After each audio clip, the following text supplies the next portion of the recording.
Well, hello there, everyone. Welcome to the Speak Now Pro Wrestling. Oh, crap. This is not the Speak Now Pro Wrestling podcast. Sorry, guys. Welcome to the watch along. I am so used to saying welcome to the Speak Now Pro Wrestling podcast that I was just going in like auto mode. But hey, I'm like, wait, this is just a watch along. Alrighty, everyone. Happy Monday. It is July 22nd. It is my second to last Raw watch along before SummerSlam. We got one more week of Raw, and then afterwards, we are pretty much heading into SummerSlam already. So it's really, really close. I feel like this has completely flown by. Anyways, but I'm going to be here to hang out with you guys for the next 3 hours. So we'll just be hanging out, watching Raw. Just a friendly reminder to those that are tuning in, I can't actually show the video of Monday Night Raw, nor can I play the audio because I will get copyrighted. That's just the way that YouTube copyright works. And so I don't want to get in trouble. So this is a two-parter, like a two-screen thing. If you guys want to watch the watch along, take part in the watch along, you also have to have a separate device in order to watch Monday Night Raw. And I say this every week because every week somebody asks me why I don't have the video or the audio playing on here. There's just different rules on YouTube when it comes to copyright. Anyways, but let's get to this, everybody. Also, Raw's about to start. I have it queued up already. Actually, it's starting now. Let me put the volume up. There it is. Okay. And I am going to be playing games with you guys in between the commercial breaks. I got some new games for you all. So I'm changing the game from last week and did something a little bit different this week. So I can't wait to do all of that. But anyways, I'm looking forward to the start of Raw because I believe CM Punk is opening up the show. I know for sure CM Punk's going to be on Raw today. I think he's opening up the show. So I'm very much looking forward to seeing what CM Punk has to say because whatever he has to say is going to, oh, there it is, CM Punk walking right in. Whatever he has to say is going to play a big role at SummerSlam in terms of what the hell is going on. Are we going to get CM Punk versus Drew McIntyre? Is it going to happen? I have no idea. We will find out. But right now, while everybody comes in, let me give people some shout outs. Thank you so much to Sheldon Jackson for gifting 5 DWO memberships. What is Dominic eating? Oh, he's eating a pizza. I was trying to see what flavor it was. At least it looks like a pizza. He's not eating them chicken nuggets from Liv Morgan anymore. Rhea's got him on a pizza diet. All right. Shout out to George, who's in the house, Quadjarius, and Juan Carbajal. We got Tremaine Young in the house. Oh, CM Punk's not opening up the show. I thought he was. But it's Gunther, our future world heavyweight champion. That's who's opening up the show. All right. In the meantime, while Gunther comes out, I'll keep giving out shout outs to people. Hello to Ebony, who's in the house. We got Crazy Cool D, Walter Johnson, Lorenzo Anderson. We have Dominic Carranza, who says, well, if I ever needed this, today was leftover shoot punching my gut, so I need to get this meat back in my gear. What? I'm so confused, Dominic. All right. Let's see who else we got in here. We got Raphael Smith. We got DM Hunk. DM Hunk, thank you so much for all of the comments you've been leaving on the Wrestling SummerSlam rewind videos that I've been doing. I've been reading all of them. I'm a little behind on the last couple of videos, but I've read so many of yours already, though. We got Nathaniel Crenshaw in the house. D-Trade. Yo, D-Trade, I haven't seen you in a long time. I hope all is good, man. We got DJ in here, Sask Ryder, Terrence Sullivan, Brandon Roseanne. We got Brandon in here, Bradley Reed, Joseph Boza, Spend Big 316 MMA. We got Armand in the house. Sean Swaby, welcome back. Nice to see you again. Hello to Kieran. Thank you so much for coming over and watching the show. Yes, guys, I have been up pretty early today working on all the SummerSlam videos because this week is Comic-Con. So I've been needing to get a head start on my SummerSlam video, guys, and I'm pretty backed up. I just finished watching SummerSlam 2017, and okay, I'm going to shut up now because Gunther is talking. Let's see what Gunther has to say. He kind of had a little bit of an awkward promo last week with Damian McIntyre. I'm tired, guys. I'm so tired. We have Xavier Priest, and it was a little bit weird, but I mean, it was what it was. Let's see what he has to say this week. By the way, Nightitious, wait, Raw is going to Sci-Fi in 2 weeks. Yeah, I just saw that right now. So we're going to get NXT on Sci-Fi. And it looks like Raw will also be on Sci-Fi. Actually, I think it's next week that NXT is on Sci-Fi. I don't think it's this week. I think it's the following week. And for Raw, I didn't see what dates. Hey guys, Gunther's wearing the fancy black t-shirt again. He wore this exact shirt, or at least maybe perhaps the exact shirt last week. I don't think it's the same one, guys. I think he probably has a collection of fancy black t-shirts.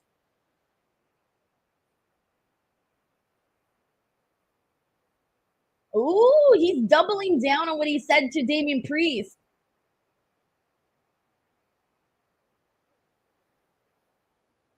Damn, he's straight up calling Damian Priest a bum. Why though? Why?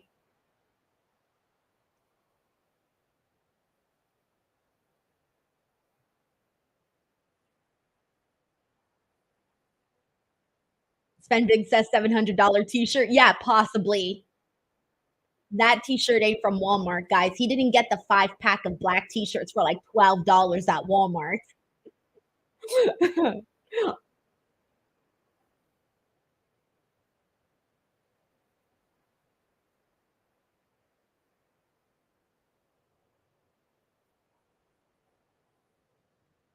Damn, Gunther's not holding back at all, guys. He's straight up saying Damian Priest doesn't live up to being champion.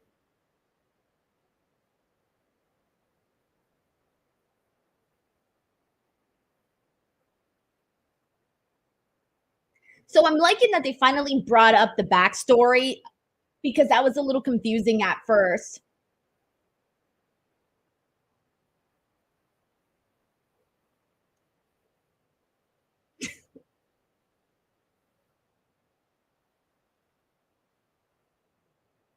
Oh, that's good. I agree with that saying, by the way. Your friends are who you are. I also believe that, like, whoever you're with also basically tells you who you are as a person. Like, if you're married or dating like a really shitty person, chances are you're probably a really shitty person too. Or if you're friends with like really awful, awful people, then you're like, what the hell's going on with that person? So I do agree with Gunther saying, I agree with that because I feel like people represent you, especially like your spouse.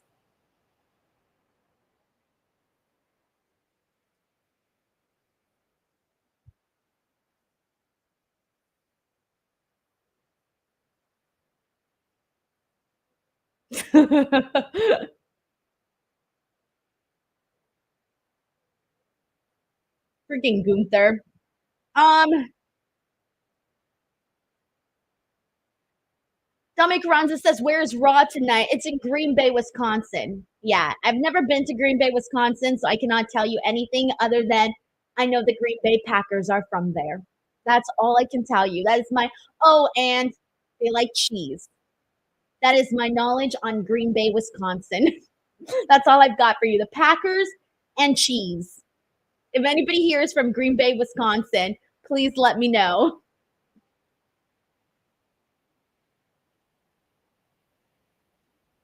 Oh, see, good. I love this. I love that after all of the bullshit that Gunther has said to Damian Priest, that he didn't even bother to listen to hear him talk anymore and just punched him in the face. Like, that's what we needed here. That's literally what we needed here. We needed him to snap because after all of what he said last week and all of the insults, you have to react to that. You know, no more playing around. See, and this is also what they needed. They needed to heat up this story too, because I feel like heading into this match with Gunther and Damian Priest, oh shit. I couldn't even tell who he super kicked. When Damian Priest super kicked Gunther, I couldn't even see Gunther because he like blended in with everybody else because everybody's wearing black. Oh God, no one caught that guy. He literally just went straight to the ground. They caught like his ponytail. I love this. They definitely needed this. So again, going into SummerSlam, I feel like a lot of people, including myself, already felt it was a given that Gunther was going to go in and defeat Damian Priest. And I still think he's defeating Damian Priest. But at least now they're giving people what? Commercial break right now in the middle of a brawl? Boo! Why would they do a commercial break right now when it was just getting good? Come on now. Am I the only person here who's like, what the hell? What the hell? I was ready to like continue seeing that brawl and watch. When we come back, it's gonna be over. And there's gonna be Adam Pearce being like, oh my god, I'm trying to stop this brawl. Damn, they kind of ruined that for me, guys. I agree. Shelton Mysterio says worst time for a commercial. Rock and Wrestling Connection says boo.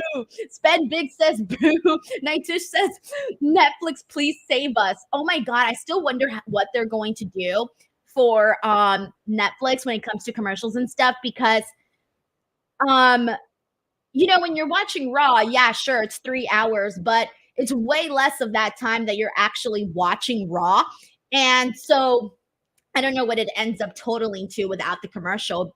Obviously, I don't know how much time that is, but now how are they going to fill now they're going to have to add more to the show or do more.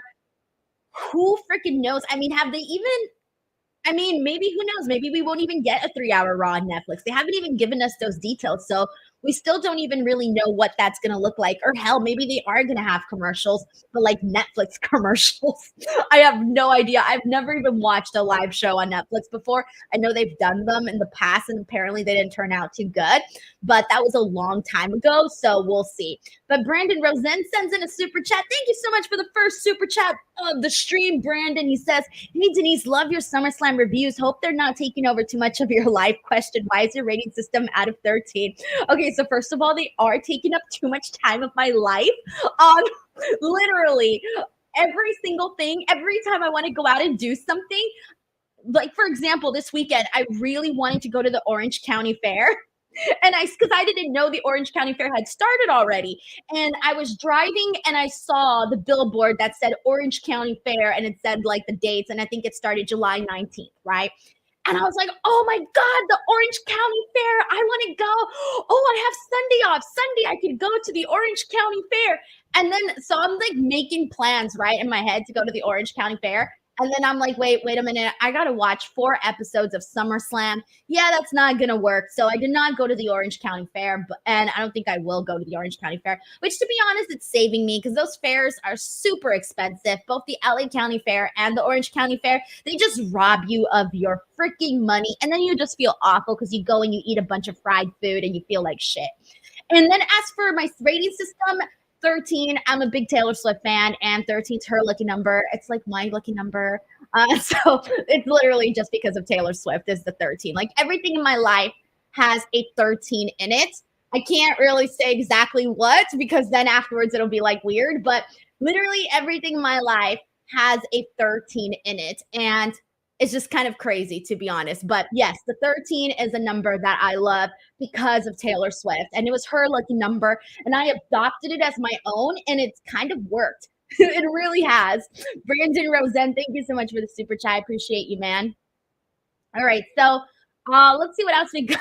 Someone says Taz's lucky number. A lot of people like the number 13, which is funny because a lot of people also have the fear of the number 13. That's why when you go to certain hotels, they have like 4, 11, 12, 14, 15, and they never have 13. Or some places they work around it and they do like floor 2, 4, 6, 8, and then they just like skip the 13 because a lot of people don't like to stay on the 13th floor. I forgot where I read that, but I read that somewhere. And so, yeah, because some people have the fear of the number 13. But I don't. I definitely do not. All right, here we go. We're back on Raw, and they're about to interview Gunther. Jackie Redmond is so pretty. Wait. Oh, good. They're continuing the brawl. Thank you. And a backstage brawl at that. I love. Oh, shit. That looked like it hurt. That looked like it hurt. I love me a good backstage brawl. No. Do not separate them. Screw you guys. Let them fight. Move out the way. Move. Get out the way. Yes.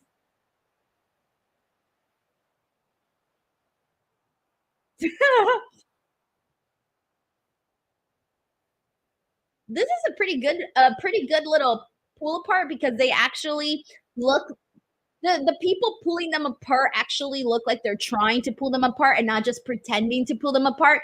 And I like that Damian Priest and Gunther were able to escape it for a little bit. They should just continue this the whole show, guys. For the next 3 hours, we should just be seeing Damian Priest and Gunther just freaking fighting each other. All right, guys, we got Ilja Dragunov coming out here. And in the meantime, we got a super chat here from Sam Boone who says, will Bobby Lashley and MVP go to AEW or go back to TNA? I will go to Raw on August 19th at Sunrise, Florida. Well, first of all, I hope you have an awesome time at Raw on August 19th. I'm actually going to be, I think, in Mexico during that time or coming back from Mexico because I will be in Mexico that weekend of August. I think it's the third week of August. For Triple Mania, I'm really excited to go back. And then for your first question, I believe that there is a good chance that Bobby Lashley will be going to AEW. I think he would be interested in going to AEW, and now it's just a matter of, well, I mean, clearly you have to wait until he's like done with WWE till he can go and pursue that. So once he's like done, he can go and pursue, hey, is there an opportunity for me here in AEW and see like, hey, does Tony Khan want Bobby Lashley? I would hope he does. And I imagine he would because Bobby Lashley still has a lot to offer. And I feel like the last maybe year or two, or maybe even a little bit more than that, maybe like 2 years, it feels like Bobby Lashley hasn't really been presented very well on WWE television. And that's what usually happens, right? When people aren't presented well in AEW, they want to jump over to WWE. When they're not presented well in WWE, they want to jump over to AEW. And we see a whole lot of that. But Bobby Lashley, though, I mean, I remember WrestleMania 39 when it was out here in Los Angeles. I interviewed Bobby Lashley and he seemed kind of, a little bit bummed out that he didn't have a match that was going to be happening on the show. And I remember he had spoken to me about like wanting to have the Hurt Business go up and feud the Bloodline. And that's something that never happened either. And then unfortunately, they put him in this group with the Profits that we thought was going to be something. Like it started off kind of good. They looked good. They definitely looked good. But it just didn't seem like anything was really it didn't really seem like they had any real interest in continuing to push that or make that go any further. And so I do feel like Bobby Lashley may have a little bit of a chip on his shoulder. Hey, want to do something, right? He's been with WWE for a long time. He's had a long career, guys. So I'm pretty sure that money is like not really something that he needs. I'm pretty sure he's got all the money in the world, but I think now he just may want like an opportunity to have the Hurt Business do something. So yeah, and I agree with that. I would like to see the Hurt Business get its full and honest to God good run, but I don't know if that AEW is the place or maybe even TNA. I mean, we're starting to have different conversations surrounding TNA, and also Braun Breaker, Ilja Dragunov is on right now, so that's what I'm looking at. But yes, we've been having a different conversation about TNA now because they sold like 4,000 tickets for Slammiversary. They sold out. They've been starting to sell out their venues. Of course, they're running smaller venues, minus Slammiversary. Slammiversary did really good, but they're selling out their venues, and that's a really good start. So we'll see what happens with TNA and if they can continue this momentum and if they can continue, selling out these events. Because if so, we can see Bobby Lashley return to TNA as he did have pretty good history there as well. So yeah, I could see that being a really cool opportunity too. But I'm pretty sure Bobby Lashley is going to go and look at his options. Sam Boone, I know that was an incredibly long answer, but I hope that was kind of what you were looking for. And this is the thing about Braun Breaker and Ilja Dragunov, by the way, is that these are two guys that, damn, bro, they just have so much freaking intensity, and it's a different kind of intensity. It's like it's power for both of them, but God, it's distributed a little differently. I can't explain it. But I just love seeing Ilja Dragunov and Bron Breakker in the ring together. We have a super chat here from Sheldon Jackson who says this is the most we've seen the ring general by himself since NXT UK in 2020 because of the pandemic. No Kaiser, Vinci, or Wolf. No backup at all. None. Last week we saw it where it was just him and Damian Priest. This time again, just him. You're right. I don't hate it, but it is something. You know, it's funny. I didn't even notice it. I'll be real with you. I didn't even notice it. So I guess that's good because usually if you notice it, then that means the guy is lacking presence. So the fact that I did it, damn, dude, that looked nasty. That looked nasty. Oh, we need to see a replay of that. I'm like, where did that hit him? Did that hit him in the stomach or in the nuts? Oh, dude, that was like a little bit of both, a little bit of the nuts and a little bit of the stomach. But anyways, the good thing is that I didn't notice that too much about Gunther. So that says that he's definitely bringing the presence, because if he wasn't, then we'd be like, oh, he's missing something. What's he missing? But I don't feel that way at all about Gunther. But Sheldon, thank you so much for pointing this out. And we are back to another commercial break. Everyone's frustrated adding the commercial break. Yeah, by the way, Larice Johnson, I hope it was the stomach, because that would be just awful if it was the balls and the stomach. DJ Rightmaker says good old stomach nuts. That's terrible. Oh my gosh, that's so terrible. Alrighty, guys. Yeah, I agree with Raphael Smith, by the way. Also, shout out to Raphael Smith, Raphael, you're the best. Literally. I see Raphael comment on every single video that I put out on YouTube, and it makes me so happy every time I see Raphael's comments, because he puts a lot of thought into them. So just so you know, I do read them all and I see them. So thank you so much, Raphael, for always sending in all of the love on YouTube. But yes, we do have games for the commercial breaks, everybody. So I'll go ahead and start them. So I have 2 games that I have planned for you guys. And so I'll kind of like mix it up in between the breaks. So let's go ahead and do the first one. This one's really easy. All you have to do is guess the wrestler based on the, well, let me just put it up on the screen. So I think it's harder for me to explain the rules. So as you guys can see, there are some missing letters, but this makes up a wrestler's name. Whose wrestler's name is it?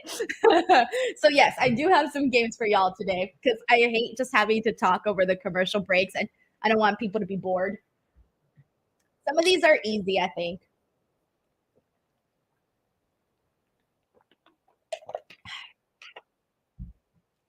Alrighty, here we go. Let's go. For those of you who had the answer, Damian Priest, you guys were on point. Here we go. Oliver Drake, YT, Allen, Arnold Nicholson Jr., Christopher Clark, Tiger Claw Gamey, Sven Big, Brandon Rosen, Jose Alvarado, Martin Rahill, Daniel. We have Larice Johnson, Crazy Cool D, Darth Steven, Ethan Zirkelbach. Oh, that's a really cool last name. Zirkelbach. It sounds like you play really good piano, Ethan. All right, we got DJ here, the Moneymaker Chris, and Jaya Pratt, Brother Dan's, Bronkers, Matt, Tim. Alan says a little too easy. I know, it was the first one, guys. All right, here we go. Here's the next one.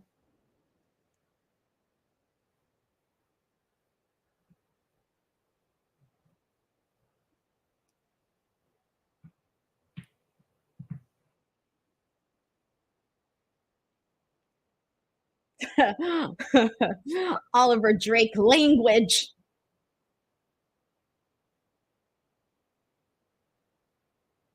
And I'll give you guys some time just so that you can get them in. All right, and we are back on Raw, so I'll read the answers that we got here.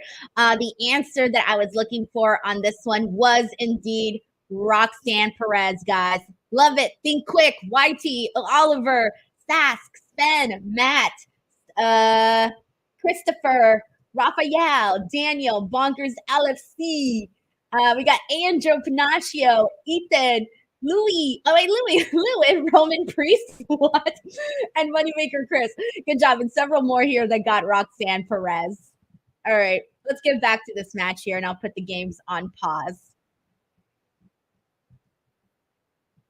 I was making these like right before the show because I was like, oh shit, I have to do my watch along and I have no games. So I'm sorry if some of these are easy.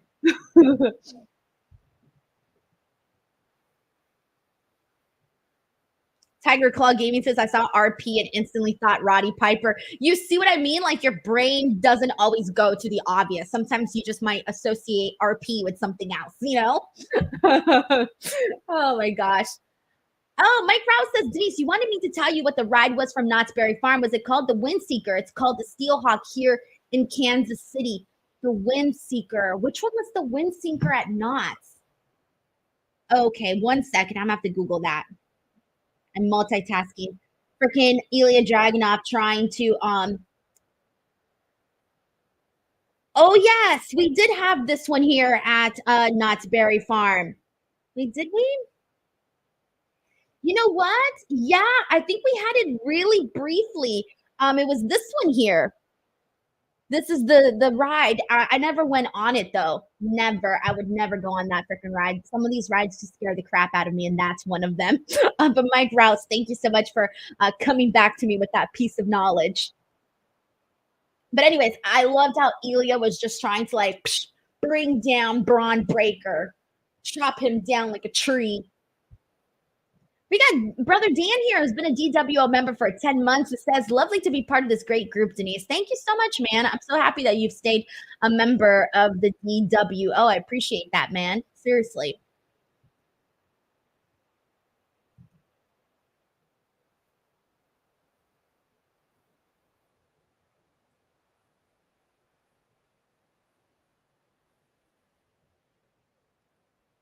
We got a super chat here from Lazarus Sweet who says, watching Raw later tonight. Have fun, everyone. Dude, that's so nice of you. Thank you so much for sending this in. Much appreciated, man. Seriously. Thank you so much. And enjoy Raw later tonight. The best thing about not watching Raw live is that you can just like fast forward through all the commercials. And that's always really nice. Oh, he just landed on top of him. I love how everything with Ilja is just like so dramatic, so intense. Like, look at him, look at him. He's like, oh my God, I was so close. Like, you really believe he really felt that he was that close. We got Stephen Marchuli. Thank you so much to Stephen, who says, I'll stand on the top of this hill. Ricky Starks will be a star for WWE. Think Jericho coming from WCW. Ooh, those are some big shoes to fill, especially given that Chris Jericho had like the best debut ever, at least in my opinion. I fucking love that debut.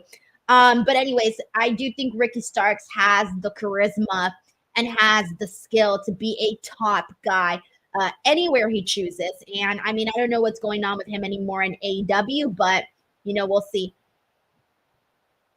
Nice. I love when he does the Frankensteiner. But is it enough? Nope, not enough just yet, guys. Look at Ilja fighting for his life. He is so good at like making every match look like he went to war. Like, dude fought the match of his lifetime. Every match, that's honestly what it is.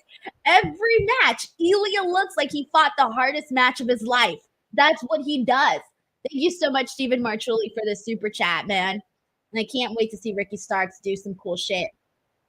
I also want to thank so much to Stephen Ultra Dever, who sent in a super chat. Didn't write a message, but I still appreciate you sending this in. Thank you very much, man.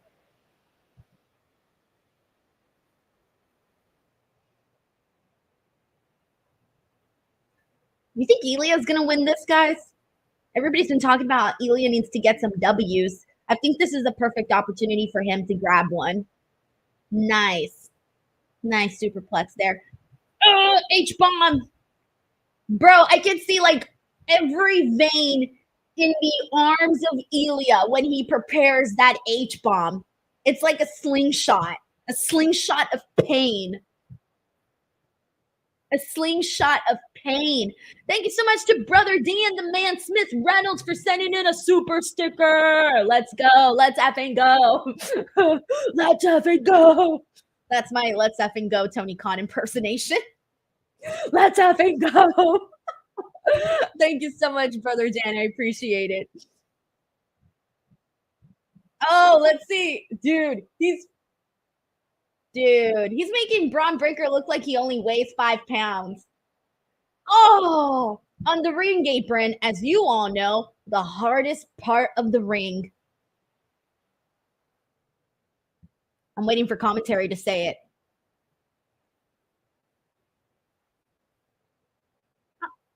There it is. Thank you, Pat McAfee. Every commentator ever, no matter how many times we've seen spots on the ring apron, we will always get someone on commentary mentioning how it's the hardest. Oh, dude, his head. Oh my God. So not only did he get speared, okay, they need to replay that because it almost looked like he got whiplash. Not only did he just get speared out of nowhere from from Bron Breakker, but his head hit the freaking hit the ring apron, the hardest part of the ring. That's it. They're calling the match.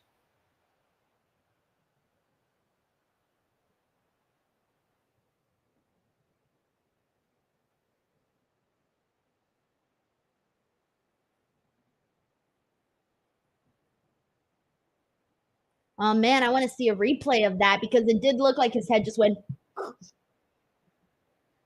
Oh man.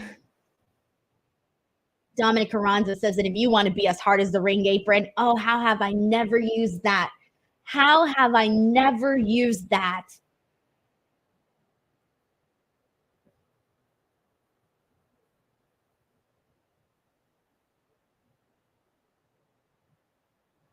All right, so Bron Breakker wins this match, guys.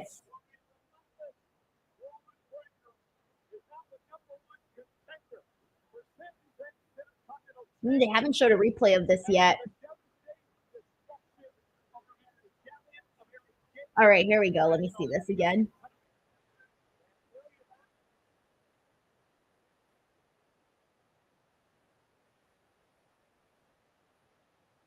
Oh, I don't like that angle because I can't see his head. I wanted to see the original angle because I feel like the original angle you can actually see his head hit the ring, but you really couldn't see it on. You really couldn't tell on the second camera angle that they showed on the replay. I feel like you could tell more on that original, on the live shot that they showed there.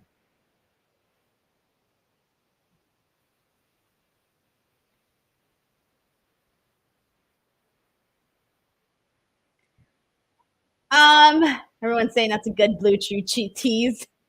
At some point, I'm gonna have to do that if you want to be as hard as the ring apron. All right, we're getting Judgment Day. Let's see what's going on.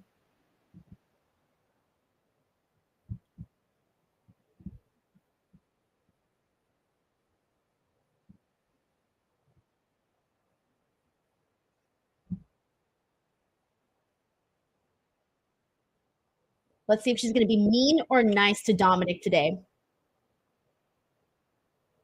Okay, she looks like she's tolerating him.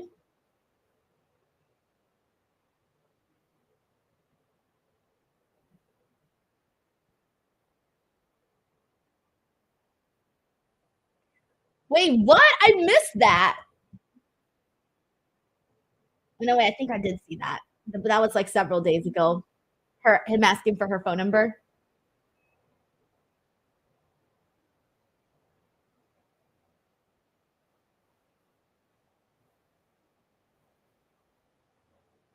Oh wow, is Rhea protecting Jey Uso?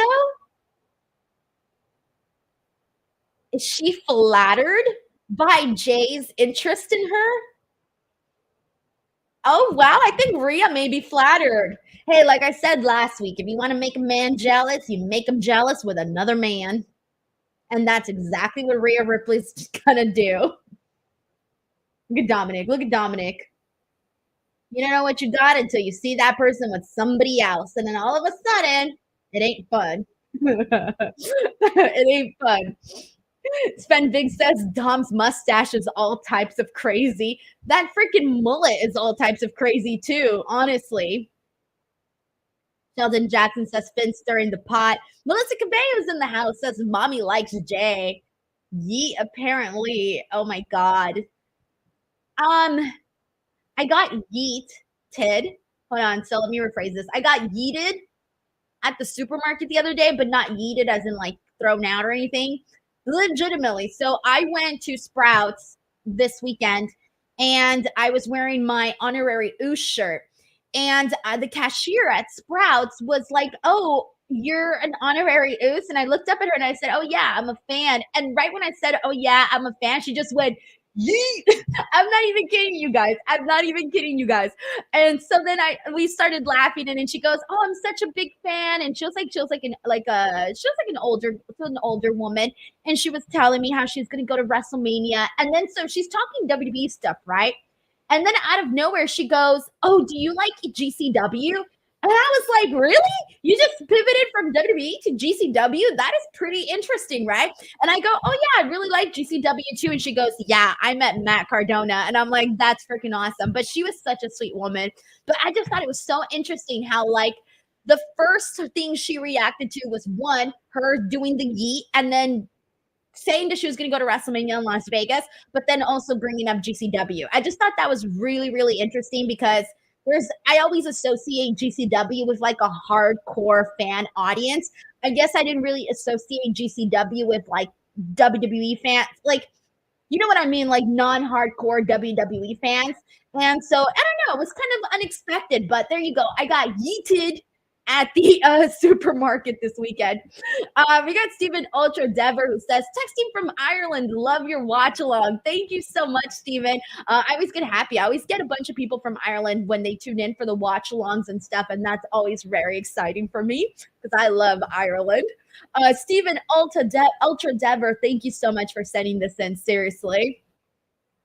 All right. So Shelton Mysterio says that is so random. I know. That's how I felt too.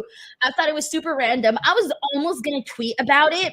But then I thought, no, this is a story that I need to share on the podcast because everyone's going to like not believe me if I share this in a tweet because sometimes you have to like explain it and it's not going to make sense in a tweet. So I was like, okay, I'm going to save this story for whenever it comes up. And thankfully it came up. But yeah, it was just super random, super random.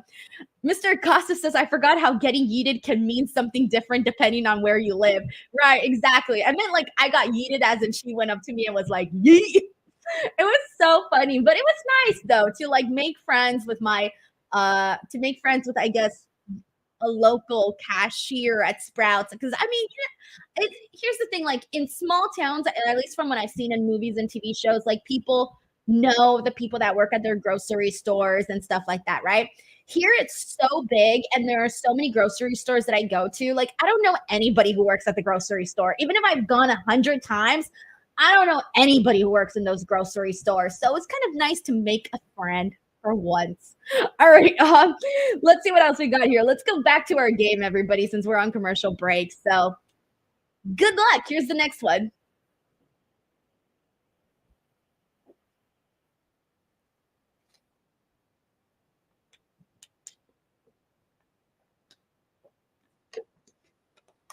Also, Ethan says, "You said a German word by saying my last name." Well, it's Americanized. Wait, I said a German word? Zirkelbach? Zirkelbach. How did I say it the first time? I said Zirkelbach. Let me know what the proper pronunciation of that is.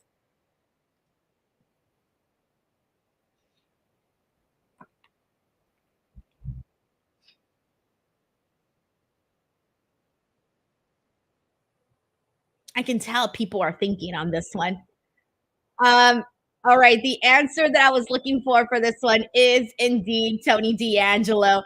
Congrats to Ethan who got that one. Matt Reichel, YT had it too. Andrea, Courtney Bledsoe, Brandon, Sean, Ebony, brother Dan, Larice, Salvador. YT says that one was hard. What's up? See, guys? See, I was like, I need to toughen this up a little bit. All right, here's the next one.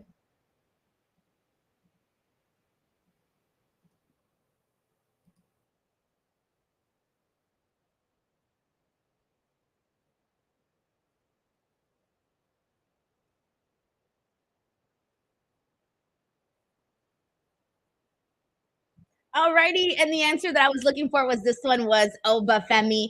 We had a couple people that got it. YT, Spen, Edward, SQ Cloud, John Taylor, Larice, Taylor. Hey, Taylor. We got Courtney, Ebony, Brandon, Sean, Dominic, DM Hung, Tim, Christopher, Salvador.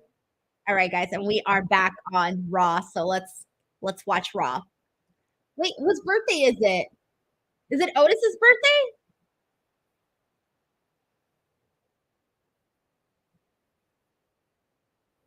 Wait, I missed it. Whose birthday is it? I'm like, whose birthday is it? What are we doing here? I completely missed what was happening there. Oh my God.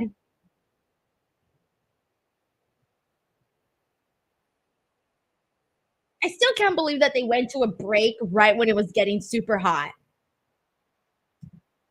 Oh, and thank you for letting me know, guys. It's Tozawa's birthday. Okay, got it. I missed it when they said that. Well, happy birthday, Tozawa. I wonder how old Tozawa is turning, because I bet you he's a lot older than you think. Possibly.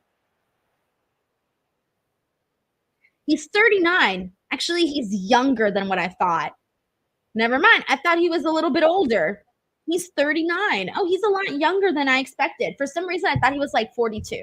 I'm like, he's probably going to be 42. Nope, he's 39. Yes, it's also Shawn Michaels' birthday today, too. I saw that earlier.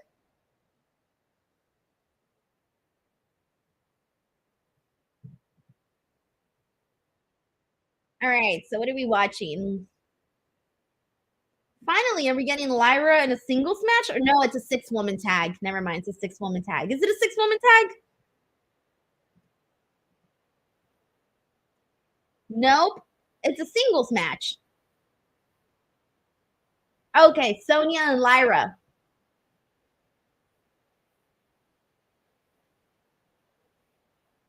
Okay, cool. Cool. This should be interesting. Sonya versus Lyra. So we were talking about this last week, how Sonya basically had her first match back, and it was super, super brief against Zelina. And it really felt like they wanted to end that rather quickly.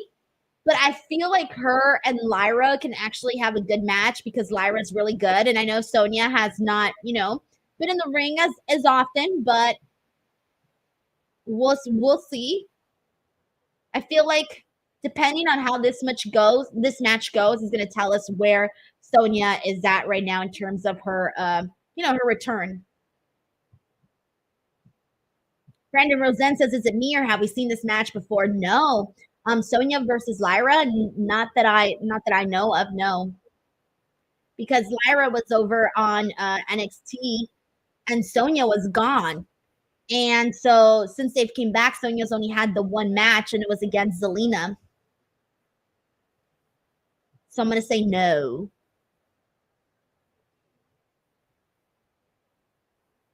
But yeah, this one's going to tell us where Sonya is at in terms of her skills right now.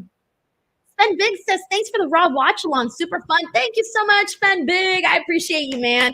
It makes me happy that people tuned in to the watch along. I always get nervous because I'm like, oh my gosh, what if no one tunes in and I'm just sitting there by myself like a dork? So thank you very much. Fears, guys, irrational fears sometimes pop in, and I can't help it. I got a ton of irrational fears, or some of them are not really irrational, but panic mode. Thank you so much for the super chat, man. Seriously.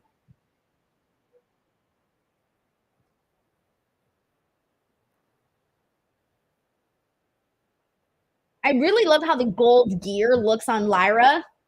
It's a really nice color that I don't feel like I've seen many people wear. I feel like the only person I might have ever seen wear gold from the women, the only person I can think of right now is Charlotte. I can't really think of many women that have worn gold. Who else has worn gold? For those with good memories, women that have worn gold gear. Again, I can only think of Charlotte Flair. Oh shit! Oh no, no, no! Oof!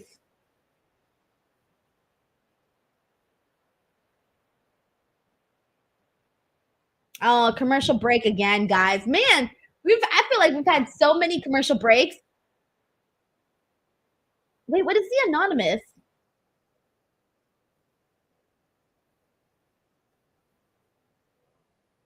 What?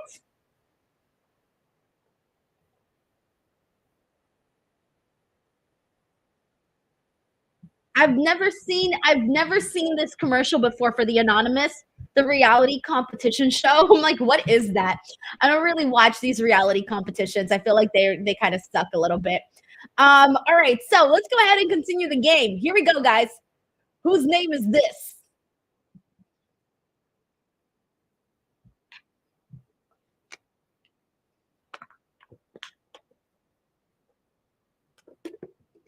Oh, thank you so much to Arnold Nicholson, who says Carmella has worn gold gear. Oh, you're right, Crazy Cool D. Thunder Rosa has also worn gold gear.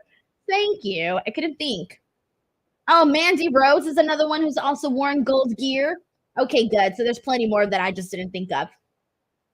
We also got a super chat here, a very kind one. This one's from Gypsy, who says, longtime subscriber, watch, listen, all, mostly playback, occasionally live, plus Apple Podcasts from UK. I'm 1 year older than you. Appreciate the content. Oh my God, Gypsy, thank you so much for that. I feel like so happy whenever people that don't normally get to take part in the chats, because of like, I usually go live really late at night, after NXT or after Dynamite.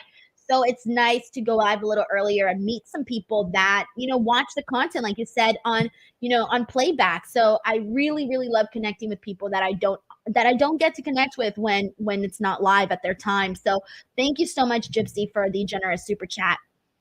And the answer that we were looking for on this one here is definitely, hold on, I lost where I was at. All right. The answer I was looking for was Andrade. We had D Train there, Courtney Haddon, Tim, Ethan, Sask, Bonkers. Let me click on more names, guys. You guys can see your names out here pop up. A lot of people got it, so good job. Good job, Sask Riders. Dude, I had completely forgotten about the conquistadors. And Spend Big, yeah, you're so right, man. You did definitely wear it very, very well. All right, guys, here's the next one. Who is this?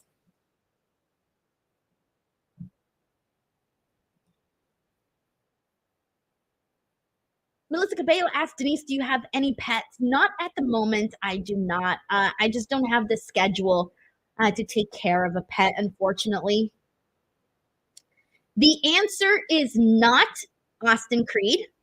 The answer is not Andre Chase. The answer that I'm seeing people turn in already is Apollo Crews. Apollo. So Crazy Cool is the first name that I see on here that I had it. Dominic also.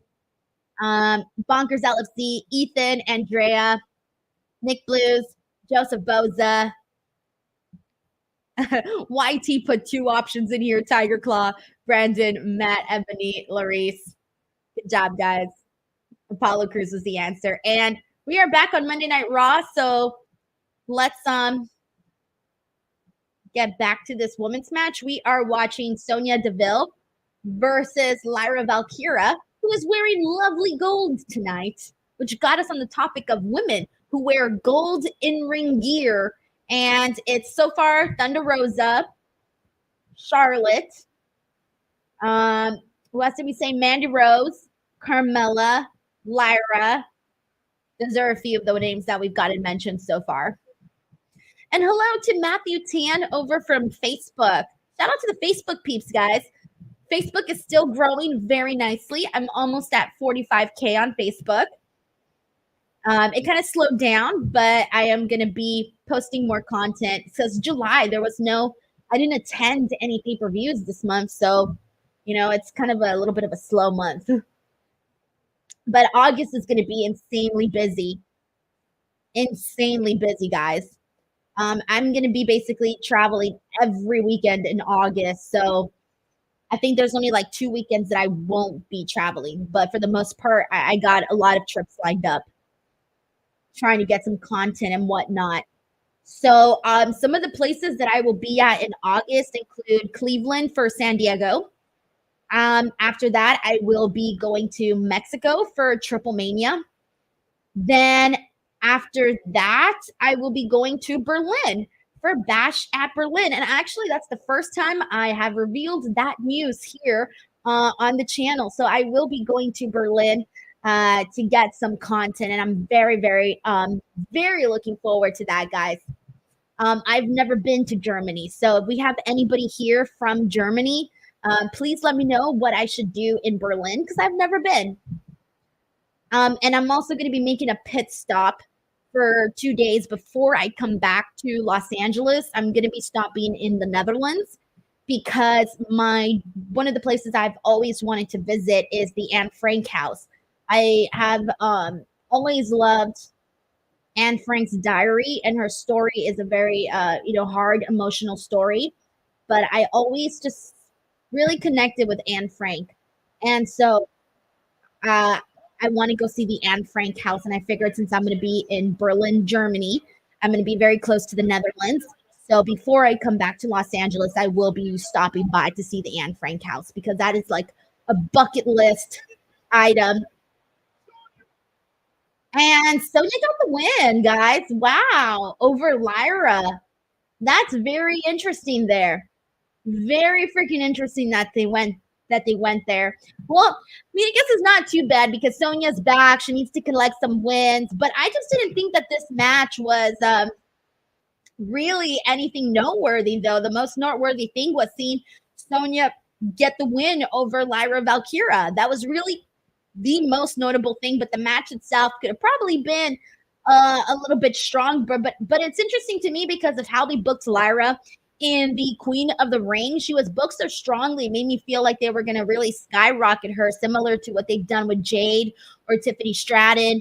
But no, it's not. It's kind of looking like they may be slowing things down a little bit there with Lyra. But this keeps things going because I want to definitely see more of a program here with all of these girls. So we'll see what they do there. Oh, here we go, guys. We're getting another one of the Wyatt Sicks stories. We've gotten Bo so far and Rowan, and now we're getting Nikki Cross.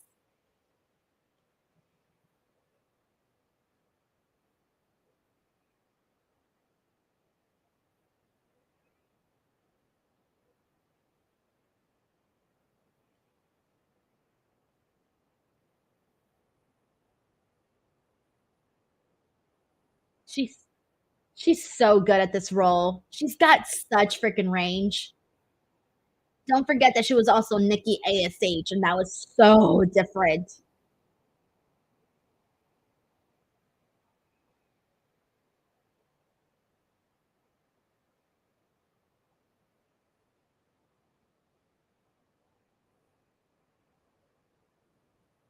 Oh, oh, oh, that's it?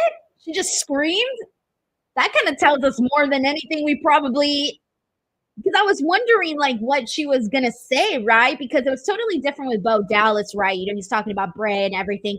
Rowan talking about Bray and Brody, and so that was totally different. And I was wondering what Nikki was gonna come out and do, and her just coming out and screaming. I feel kind of tells us more than anything that she is freaking crazy and unhinged. And I think that kind of sells the Nikki Cross character. Like she's not. Her character in Wyatt Sicks hasn't been humanized the way that Rowan and Bo has. Nikki's character is more just like she really is crazy, right? Like they haven't humanized her yet the way that they did with the other guys on Wyatt Sicks that were just telling totally different different stories. Wow. Okay. Let's see what else we got here. And hold on one second. Let me just catch up here really quickly. We got a super chat here from John Taylor. Thank you so much to John for this generous super chat who says, I started watching your shows regularly with Reg, joined the Dynamite reviews, and I've been really impressed with the great community you've built on Denise World's Order for Life. Hell yeah, man. I'm so freaking happy with how the Dynamite reviews have been turning out because I truly feel like those shows are getting more and more popular each and every single week. And, there's so many freaking wrestling podcasts out there, so many, right? You can have your pick of the litter. But I really do think that the podcast that Reg and I do on Wednesday is like really up there in terms of like competing with other podcasts. And I feel like now the only thing that's going against us is time. That's all it is, guys. Time. We haven't been around as long as other people. But I think that once Reg and I continue to be around a lot longer doing the show, I really, really feel like it's just going to continue to grow and grow.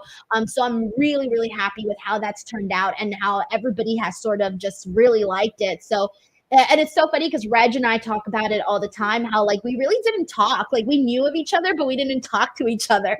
And who would have thought, right? Like who would have thought like, oh, two people that never talked had all this chemistry together or would get along very well. And so I'm very, very happy that, he and I started to do shows together and it just worked out. It just worked out. So thank you so much, John, for sending in this super chat. It really does hit hard when people say they actually enjoy your work. I'm like, yes, thank you.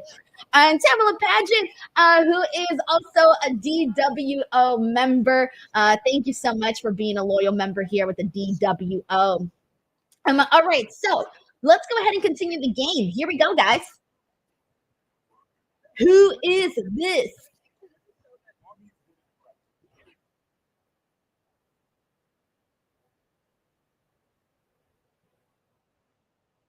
And by the way, it looks like CM Punk's coming out next on the return back.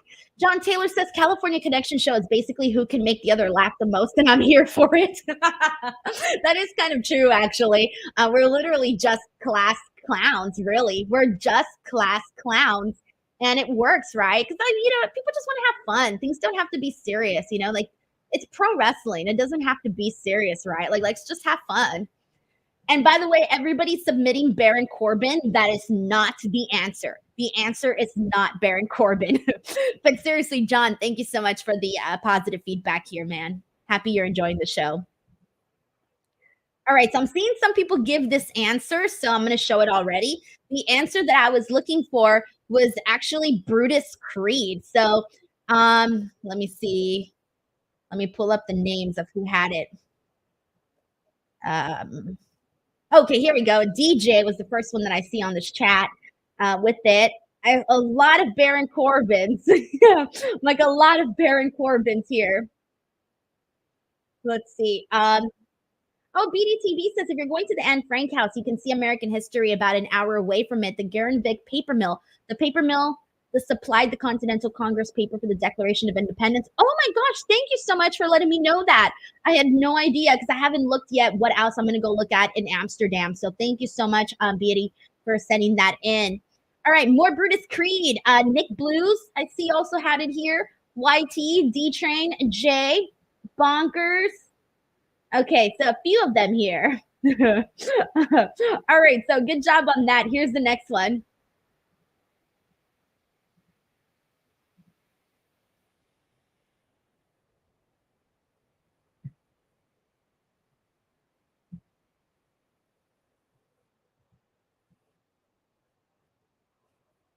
Chris sends in a super chat saying Kelly forehead connection was wild. That is like, I cannot believe that out of everything in our podcast, that got the most, like that got over. I can't explain it. Reg's forehead just got over, guys. It's one of those phenomenons. It's a phenomenon. I'm still laughing about it. Oh my God. Poor Reg. He got roasted. All right. Thank you so much, Chris. I appreciate you, man. Oh, so cute baby there in the default. Very, very cute. All right. And the answer that I was looking for this one, by the way, was Candice LeRae. And CM Punk is coming out right now. So let me give some love to everybody who got Candice. A lot of people here. I think this was probably an easy one. A lot of people got Candice LeRae. Good job. All right, but now it's time to see what CM Punk has to say.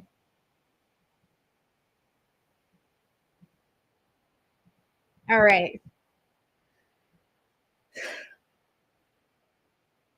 Let's see what CM Punk will say today.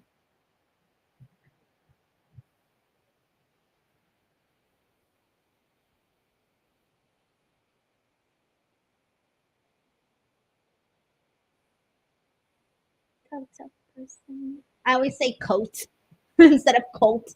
Coat. It's just easier to say coat. Coat. I'm the coat of personality. Oh man, I can't.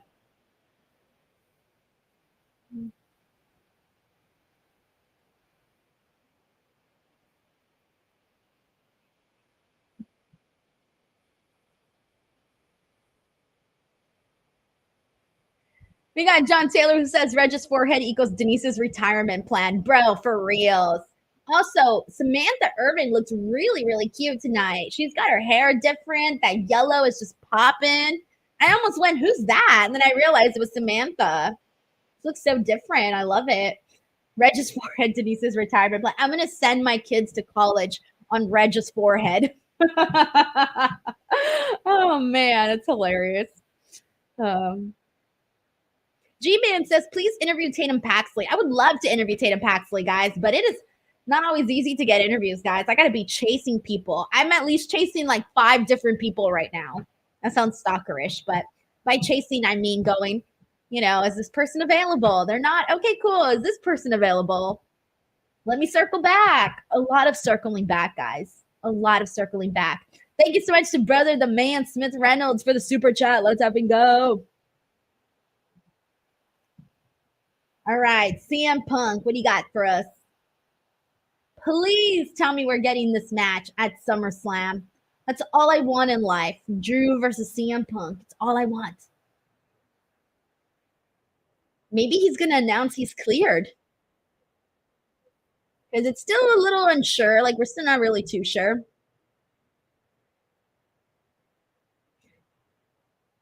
You know what? CM Punk still has a good head of hair. I say that because, a lot of guys at that age, they have started to get the bald spot. Not Punk. He still got on his hair. I noticed that his shoes were pink too.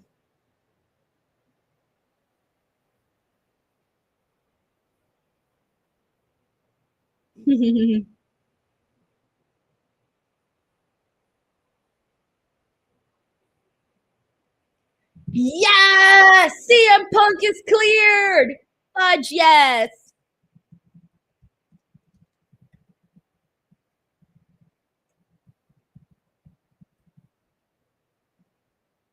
Sorry, I just had to tweet everybody. CM Punk is cleared. Let's fucking go!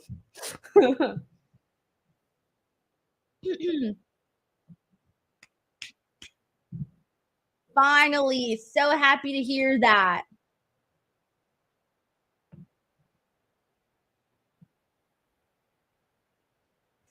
Melissa Cabello's like kind of late to be doing that, Punk. I know.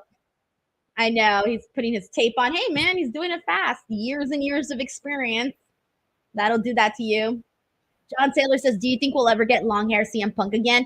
I don't know. I feel like as guys get older, they tend to not want to do like the long hair look anymore. Well, AJ still has long hair and he's getting older. But I feel like almost every guy, they get to that age where they're just like, I'm going to chop off all my hair. Drew's not there yet, clearly.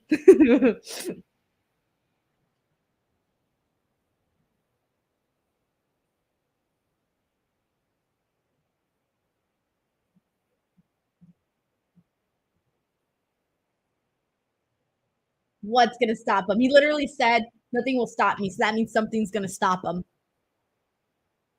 Ah, there you go. There it is. He doesn't want to. That's hilarious. This whole time, Drew. Run, Drew, run. Did he run? No, he didn't. Oh, the security stopped him.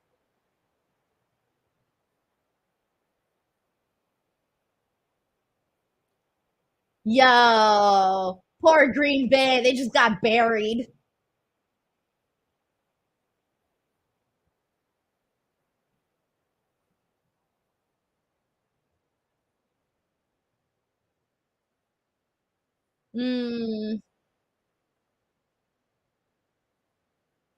By the way, have you guys seen that Larry has merch now?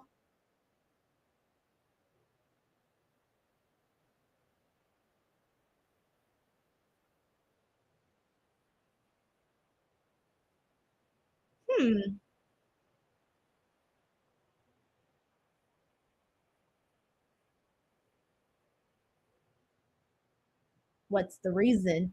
Because you're fighting at SummerSlam.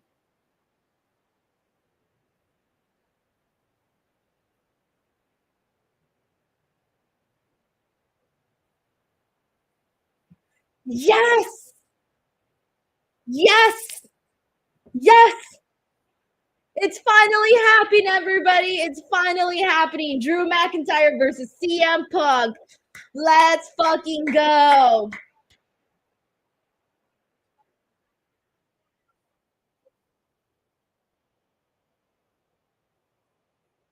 All right.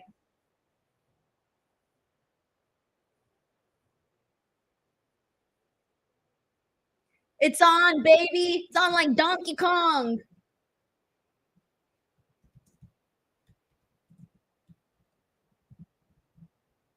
Oh, no. I don't want a special guest referee. No. No, I don't want a special guest referee. I just got to ruin it.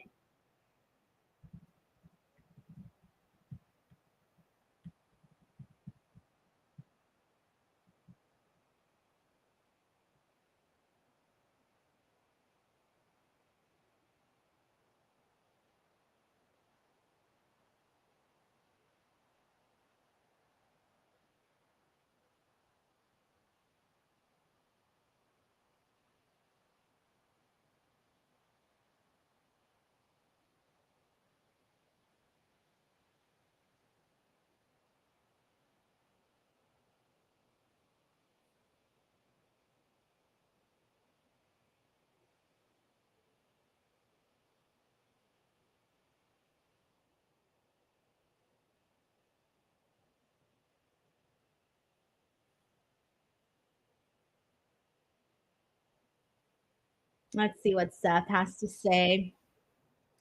I hate special guest referees. Guys, I've been rewatching every SummerSlam.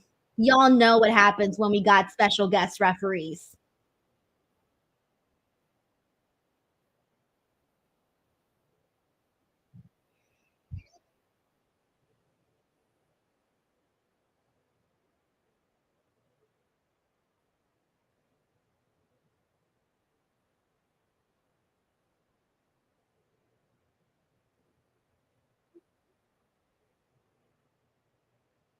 Can you imagine driving while wearing that coat that Seth Rollins is wearing?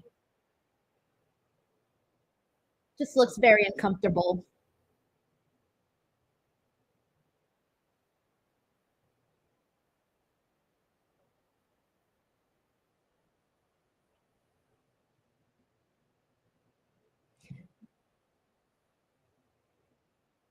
Do we think that Seth Rollins is going to screw CM Punk while he's the special guest referee, and then that's how we get to Seth Rollins, CM Punk? Man, I hate special guest referees.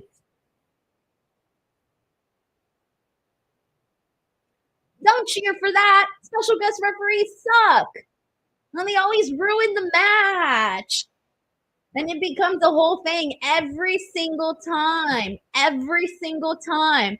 Keon David says special guest referees is not a good idea at all. I second that, man. God, it's like something always happens. Every time. All right, whatever. Zeno Hour says Ken Shamrock and Mike Tyson are the best special guest referees. The worst was Triple H. I gotta say that. Literally. Oh man. All right. Well, as long as we're getting Seth versus Drew, but you just know something's already gonna happen. Let's see. Let me tweet really quick. I was about to spell Seth Rollins instead of Seth Rollins.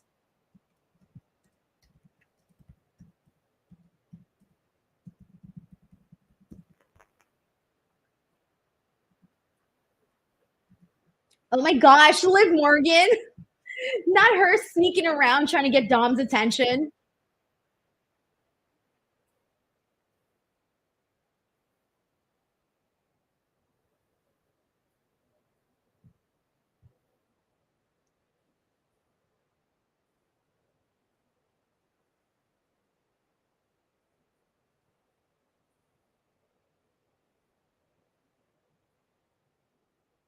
He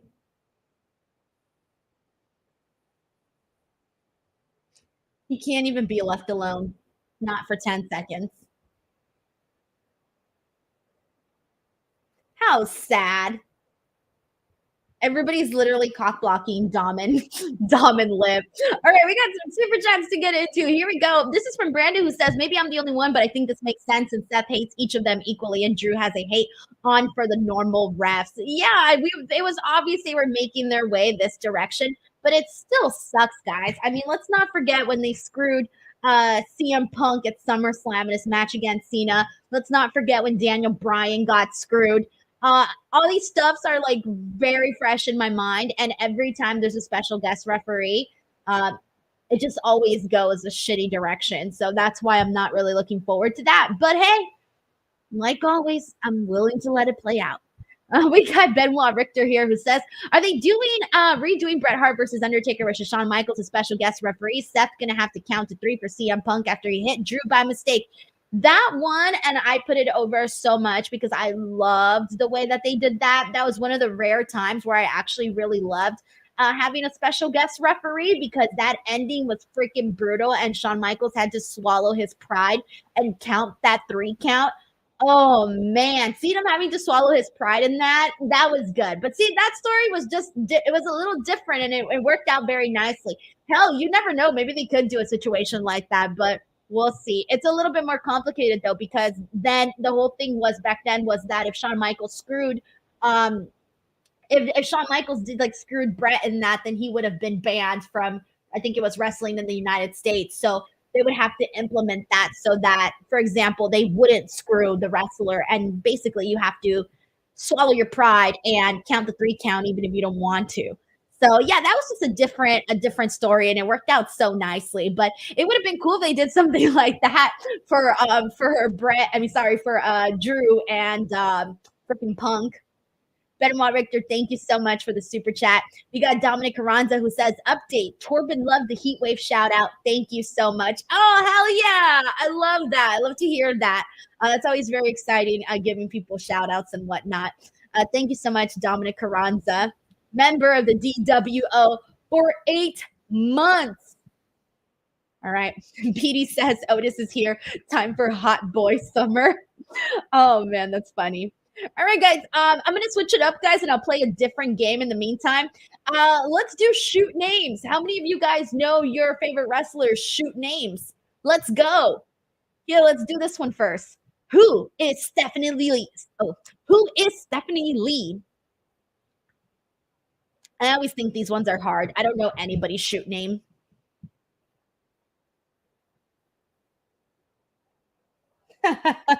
And Durant says, geez, Liv could get a monk into hot water.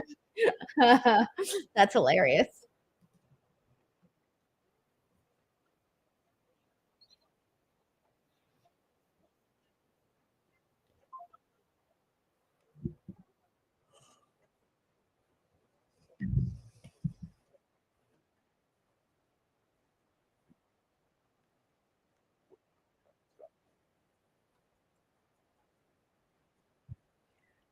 Alrighty, here we go. The answer that we were looking for is Michin. And I saw a couple people that had it. Dan Jackson, Shelton Mysterio, YT, and good night to Brother Dan, John Taylor, Raphael Smith, and Jay, and Larice. Good job, guys. The answer we were looking for was Michin. All right, so here is the next one. Who is, I think this one might be easy. Who is Nicola Glengross? Or Glenn, oh, hold on, I think I spelled that wrong. Hold on. Yep, it's missing a freaking, what do you call it? A C. I'm sorry, guys. Add a C in there. Nicola Glenn Cross, not Ross. Glenn Cross. All right, well, you guys know the answer. Nikki Cross was the answer. That one was definitely an easy one there. We got John Taylor here who had the answer. Sax Ryder, YTJ, Aaron K, Dan, M. Durant, Viati, Bonkers, Tiger, Dominic, Arnold, Andrea, Raphael, Lore, Brandon Joker, SQ Claude, John Taylor, Dr. J Merritt, Moneymaker Chris, Keon, and K Lown. Larisse also, the Fireball. Sister Abigail says Louis B. Yeah, you can say that. All right. Here is the next one. Who is Nicola? I know I do not know how to pronounce this last name, but I'm going to try. Bogojevic. I'm pretty sure that's not how you pronounce it, but who is it?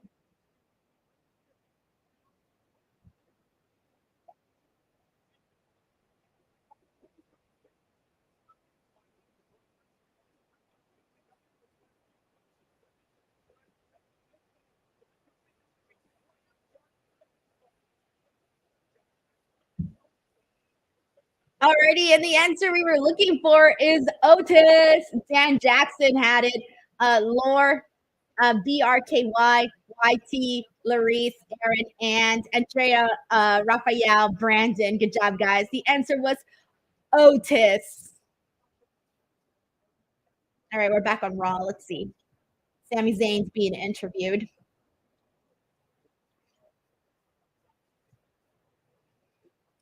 I also love when Kathy Kelly's on.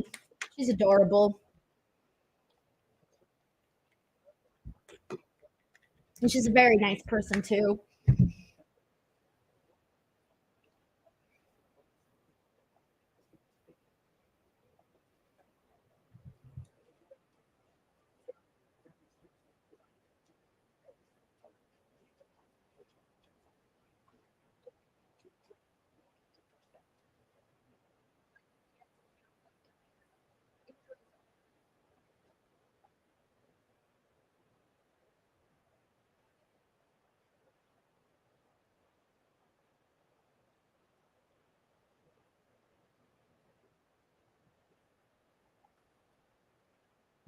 Oh, what's happening? Oh, they were attacking Jay.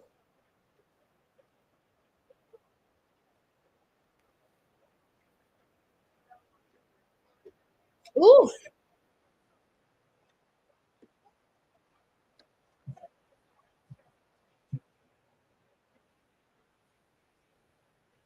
damn, Jay just are getting into a whole lot of trouble for Rhea Ripley, guys. Literally. Oh, look, Lambeau Field. Oh, I know Braun Strowman. Wasn't he like a former Packer or something? I'm pretty sure he was. Oh, Otis has his jersey with his last name. The game we just did, guys. That's pretty funny. Had I done it afterwards, we would have all seen the answer before I did the actual game. That's pretty funny. This is very funny. It's too funny. Alex Slavinsky says, I'm waiting for Denise on her own TV show. For now, it'll be the TV show on YouTube. It's funny. Yes Boy says, Denise, do you think Dominic will ever wrestle in a lucha mask at least once? Yeah, I'm sure he will. I mean, he's wrestling in a mullet. Now we got the final testament. John Taylor says, Sammy defending Denise's new grocery store friendship. I know, for reals. Like, I think sometimes you don't realize, like, how popular the yeet is. It's just gotten insane. I think people just, this is like wrestling fans just love to chant things. We just love it. We just love to chant things. And yeet has gotten so over, and it's just like a thing now. Like, people love to yeet. And yeet was already a thing before, but in the world of pro wrestling, not. So this is wild though. Like, how many times I hear people just like yeeting. Thank you so much, John, for that super chat.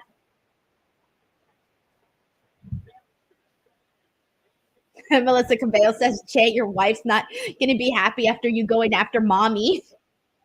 Was it Jay or was it Jimmy? I think it was Jimmy who was yelling at his daughter at WrestleMania to pay attention to his match. It was Jimmy, right? I'm pretty sure it was like on social media where he was like telling his daughter to pay attention because I guess she wasn't paying attention to the match at WrestleMania. Oh my God, that was too funny. And I saw someone post it on Twitter. I'm pretty sure it was Jimmy. It's too funny. Yeah. Okay, it was Jimmy. That was hilarious. Like, so funny. Like, can you imagine your dad's performing at WrestleMania and you're like, I'm gonna go on my phone? Like, that's so funny. And then imagine you're performing at WrestleMania and your kid's not paying attention to you. I would be like, you best get off that freaking phone and pay attention to me. Literally. Both scenarios are really funny. By the way, guys, if you haven't checked out the Mark Henry A&E documentary, check it out. I watched it yesterday. It came out yesterday. I don't know where you can like watch the replay. I'm searching. If you Google it, you'll probably figure it out. But it was really nice because at the end they show him with his children, and they show his children and his wife watching some of his like memories in WWE. It was very, very nice to see his kids' reactions.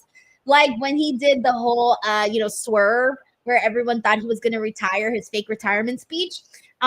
His wife revealed that she didn't know that was happening, and neither did his son. And so it was really sweet to just like see them. It was sweet watching them watch him, and it was sweet hearing their stories about what was going on or what they knew or didn't know at the time. Chris Robinson sends in a very generous super chat. Thank you so much, Chris. Didn't write a message, but thank you so much for sending this in. Thank you. Thank you.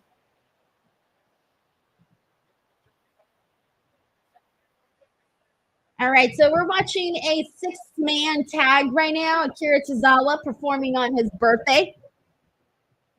Tozawa. Oh my gosh, he's moving extra fast. He's got the birthday energy. You know when it's your birthday and like nothing can go wrong and you're just like in a really good mood? I feel like that's Akira Tozawa right now. Oh, commercial break, everybody. All right. By the way, Alex says A&E is on demand normally. Cool. All right, guys. So if you want to watch the Mark Henry documentary, it's on A&E, and just go and you can check it out. It's really, really good, guys. Really good. And Peter watched the interview that I did with Mark. Oh my gosh. So there's a video that I posted on all the apps. I posted it on YouTube. You guys can watch it here, or Instagram or Facebook. But on Facebook, I posted it everywhere, right? A clip of Mark Henry talking about John Cena and this Mountain Dew thing that he used to do. You guys might have seen it. On Facebook, it like completely like went viral. It's got over 1 million views. I don't even know what happened or how it happened, but that shit exploded. So check out the video. People are finding it really interesting. On YouTube, I think it's like at 25,000 views. It hasn't gone as crazy on YouTube, but it went crazy on Facebook. Like, I had no idea. Like, 1 second I posted it, and then the next it's like, oh shit, wait, what happened here? Like, all of a sudden these numbers are just going off the wall. But anyway, thank you so much to Peter Storch. I'm really happy that you watched that interview with Mark and I. Yes, they did show Mark Henry and Mae Young. They did talk about that. It was very fun. They went through everything that you would expect them to go through. They even mentioned AEW and his time in AEW. So they didn't really go too much into the AEW stuff, but they did glance across it. Steven says, besides the limbo incident, how was your weekend?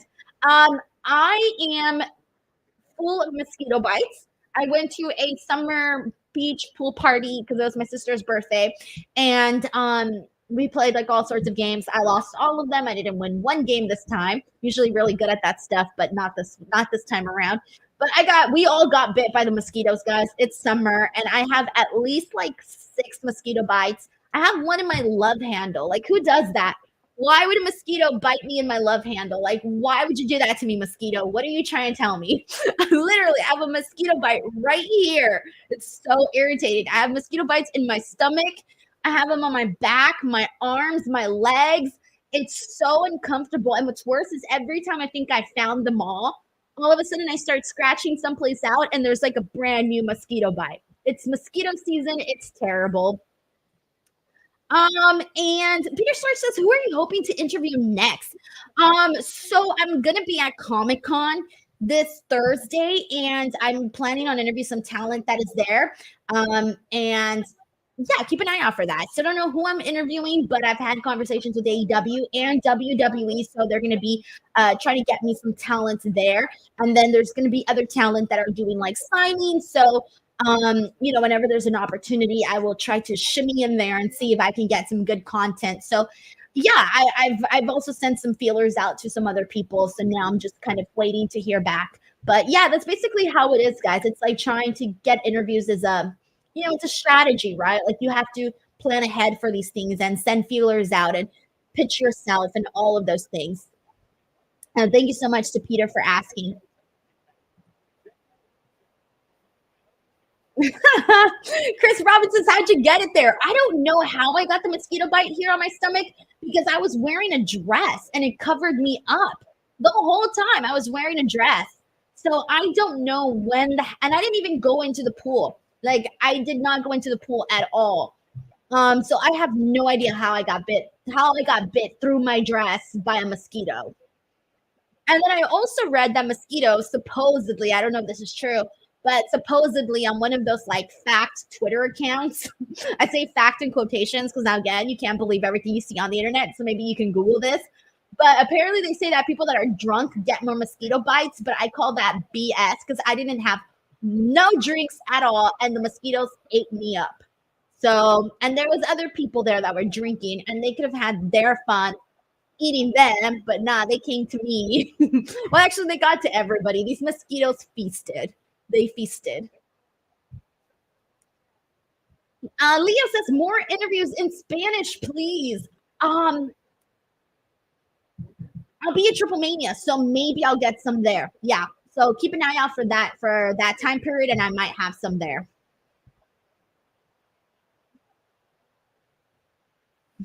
Tiger Claw Gaming says that mosquito violated your privacy, Denise. Yeah, for reals. All right, we're still watching this match, by the way. We just came back from commercial break. Oh, it is going in there looking all meaty. Bro, they're so good. Do we think the Final Testament's winning? I'm not a fan of the Final Testament. Nice. And I think that oh my gosh, Otis. I think that given that it's been a minute since we see Otis and Tozawa wrestle or have a match on the show ever since their breakup with Chad Gable, I feel like they could use a win here. But who knows? I feel like I don't know what this would mean for the Final Testament if they were to lose to Otis and Tozawa. It's Caterpillar. Freaking Otis, man. Like, he should not be moving that way. It's insane. Like, he is so agile for his size. When the meat is good, the meat is good. And Otis' meat, thumbs up. Oh, that sounded wrong. That sounded very wrong. Pretend you didn't hear that. Moving on. Nobody heard that. Come on. I'm not rooting for the Final Testament. So let's go Woods, Otis, and Tozawa. Oh, but it's Tozawa's birthday. You think they're going to allow him to win on his birthday? What's the rule? Do people win on their birthdays or not?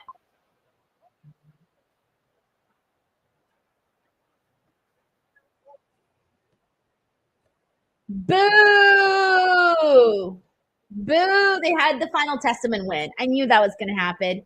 We all knew that was going to happen. God, but it's just like dull. Scarlett looks great though. Scarlett looks amazing. She looks like she could have her own show on Netflix. She looks like she could have been part of Sabrina the Teenage Witch. We got a super chat here from Taylor Cannon. Says, "What's up, Denise? Sorry I'm late. I forgot this was happening. No, it's my bad. I should have been promoting this stream a long time ago. I've been getting into a really bad habit where I post my streams the day of. And because I just know everybody kind of knows my schedule already. You know, I'm live after NXT. I'm live after Dynamite. I'm live after SmackDown. And so I just like assume everyone knows the schedule. But before I never did that. Before I always scheduled the streams a week in advance. And lately I've been doing them kind of like the hour before. And it's a very terrible habit. So I'm going to break that habit. And I'm going to cue the Linkin Park song, Break the Habit. Breaking the... Okay, whatever. Anyways, I need to not do that. And I need to promote them ahead of time. So that was all my bad. Thank you so much, though, for popping in. I appreciate you for coming in here. Alex Levinsky says, true. If you are tons of liquids, the mosquitoes are attracted to the sweat you make. Oh, that makes sense. All right. I'm trying to think. I was really sweaty that day because it was really hot. So that's probably why. All right. So, yeah, Leo Porower says 90% of the time they lose on their birthday. Oh man, that sucks. All right. In the meantime, let's go ahead and get back into our game. Let's do the one for the shoot name. So here we go. Whose shoot name is this? Who is Kimberly Benson?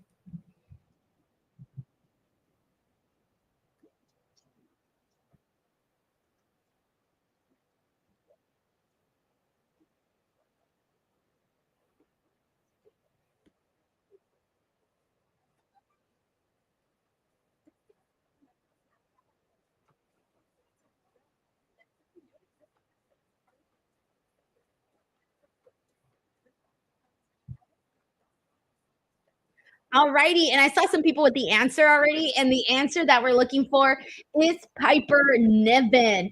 So I see that YT had that, Jay had that, Larice, Dan, and Arnold Nicholson Jr., um, Taylor Cannon, Brandon Lore, Peter, Corey, hey Corey, and Mike Rouse here, and Patricia Mercer. Hey Patricia. All right, so here we go. Let's get into the next one. Who is Jorge Luis Alcantar Boli? It's a lot of words in there, guys. Do you know who this is? And shout out to Justin Murphy, who is new here. Thank you so much for popping in. I appreciate you for being here.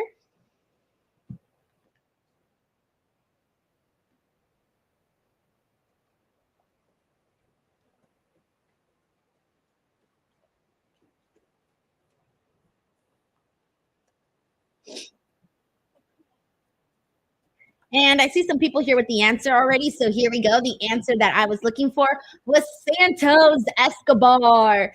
And I see that the person who had it was Carlos V, Tiger Claw Gaming, Dan Jackson, Jay, Crazy Cool D, Peter Storch, Andrea Price, Arnold Nicholson, and Brandon Rosen, and Mike Rouse, and Sean Swaby. Good job, guys. All right, here we go. And here's this next one. I think you guys will know this one. Who is Colby Daniel Lopez?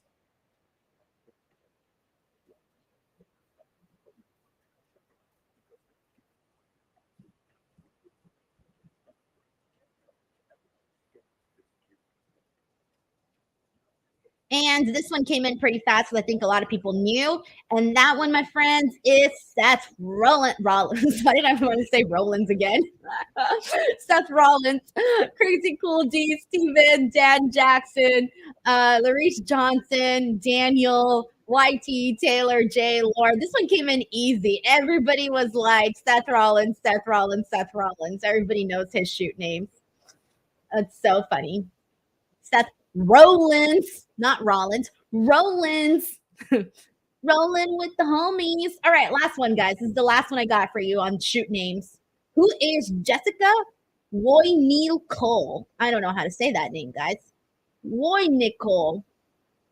Woy Nicole. I have no idea how to say that.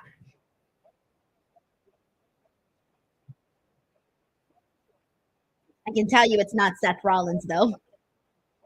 Corey MacArthur sends in a DWO super chat saying, "Hey Denise, you and Reg cracked me up Wednesday. It was the forehead, Corey. It was the forehead, the Cali forehead connection." Thank you so much, man, and thank you for being a member now for 13 months. I appreciate you. John Taylor says, "Seth forehead Rollins." I can't with this forehead stuff, guys. I can't believe how over it got. Anyways, the answer we were looking here for is Tiffany Stratton. And we're back on Raw, so I'm going to put everyone's names on the screens and stop talking so we can hear this promo.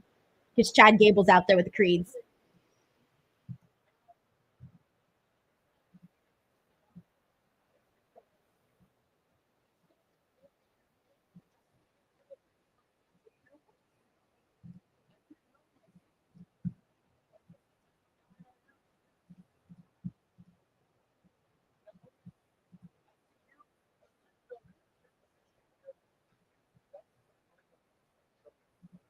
All right, we're back on Raw. Let's see what Chad Gable's saying. Okay. I love the Creed brothers.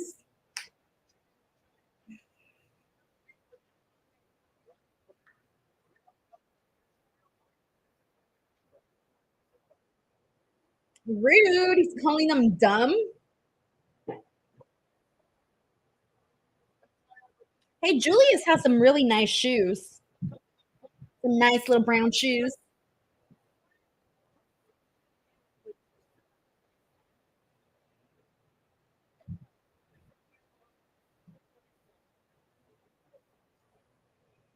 Wow. He basically just said he replaced them.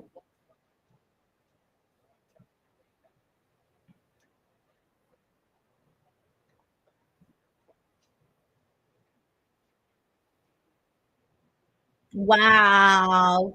He buries them and then tells him to come back. That is so mean.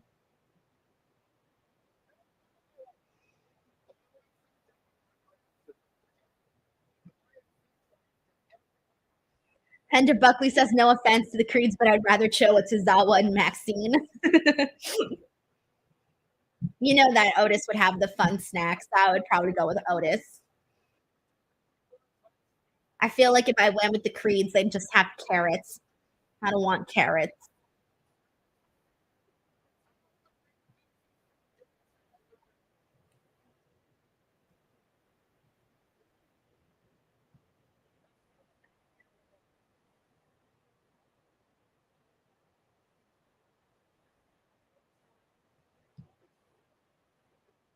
Good. I'm so happy that Otis is standing his ground.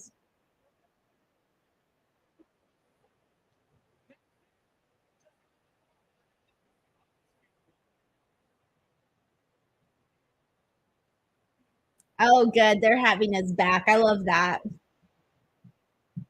Maxine just looks like a real life Barbie doll, by the way. Especially the way she's dressed today.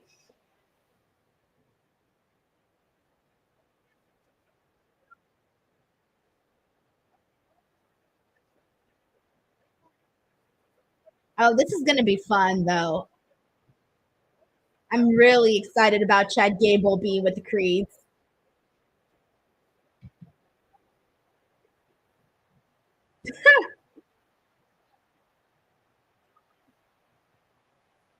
Oh, he's about to crack him like a nut. Nope.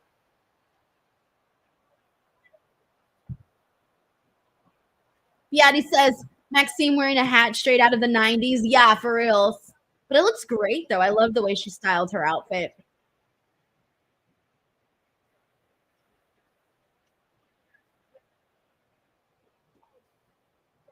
John Taylor says, waiting for the Wyatt Sicks. Yeah, I think the second that they take Akira Tozawa and Otis out, and it's just them remaining, I think that's when they'll come out. Because their problem is not with Otis and Tozawa, it's with Chad Gable. So just when you think Chad Gable's won this little battle. Yep. Oh, there it is. Just when he thought he had won this all. Run, Maxine. You don't need to be there, Maxine. Run. Run, Maxine. Tozawa, this can't happen to you on your birthday. Run. Oh, they have to mute it because if people are chanting, you effed up. At least it's not Fox. If it was Fox right now, the whole screen would be black.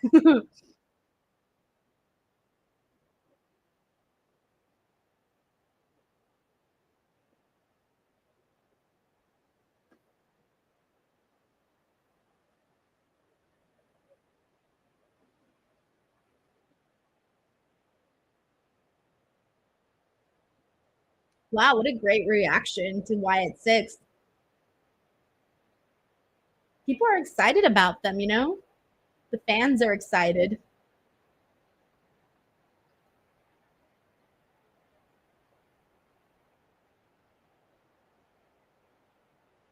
Chad Gable has a funny face. Oh, there he is. Oh, Chad Gable, buddy. Shouldn't have been in a suit today. Oh, nice. Poor Gable. He just got taken out like a light. Oh my gosh. Yeah, that was huge. And Andrew Buckley says the pop for Sister Abigail was huge. Yeah, people recognized it right away and were like, reacting for it. That was good. Sask Ryder says howdy with the Sister Abigail. John Taylor says Uncle Howdy gets revenge for Bo. Let's see what else we got. Howdy, Uncle Howdy. Yowie Wowie tribute to his brother. Couldn't have happened to a better person, Chad Gable. Brandon Rosen says that looked awesome. Yeah, I think this was better executed than what they did last week with when they had poor Bo Dallas just out there getting beat up and everybody else just came out walking like super slow. At least this time there was a little bit more action and they got to it right away. So that was cool. Dominic Carranza says this was also a possible Bliss teaser. I really wonder. I don't know when she's coming back. I don't know if she's coming back to be a part of this. I truly have no idea, but I miss Alexa Bliss on TV. God, I feel like she's been gone for such a long time, honestly. I can't wait for her to be back. Brandon says that was a very good segment. Larice Johnson says this is awesome. Brace looking down at the Wyatt Sicks. And then Hillbilly says, we need Gable in the ring again. I mean, he's always so fun to watch wrestle. He's like literally one of the very best. So I always enjoy watching him wrestle a whole lot. All right, so let's go ahead and since we are on a commercial break, let's go ahead and play some games. Let's go back to our original game. Oh, this one's super easy, guys. Super easy. Like super easy.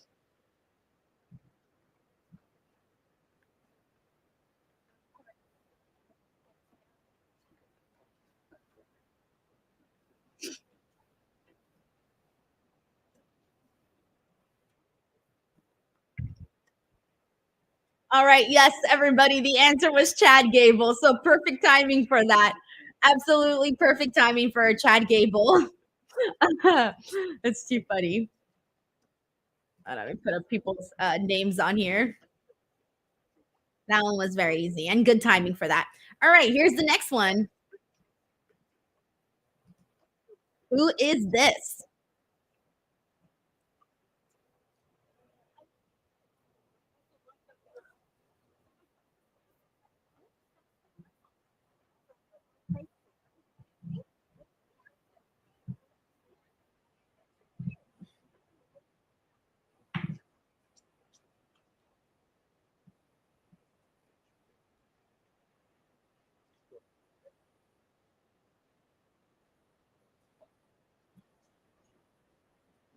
All right. So okay, hold on, guys. There's an extra space on the bottom one. I'm sorry, guys. I was doing these so fast, okay? The answer is not Cameron Grimes, although I see why you guys all thought it was Cameron Grimes. There's an extra space in the bottom. So take out the space on the bottom. Brandon Rosen says, do you think this means that matches at SummerSlam could be Chad versus Uncle Howdy?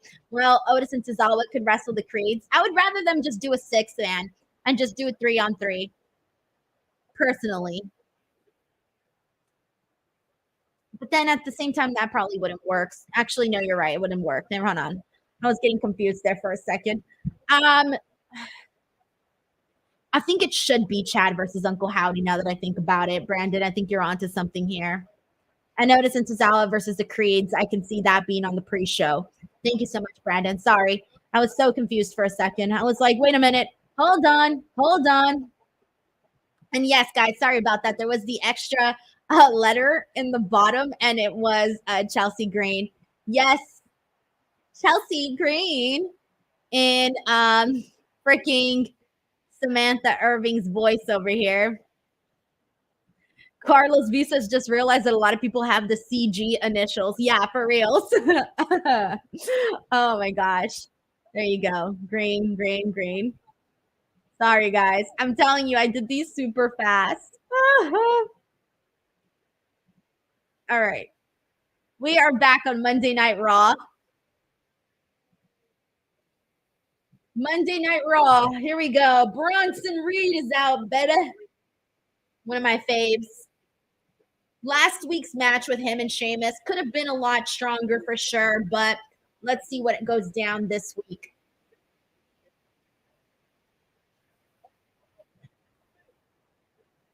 Oh my gosh, are they going to do another 2-hour pre-show for SummerSlam? Oh my gosh, they are doing another 2-hour pre-show for SummerSlam. Wow, that's a lot.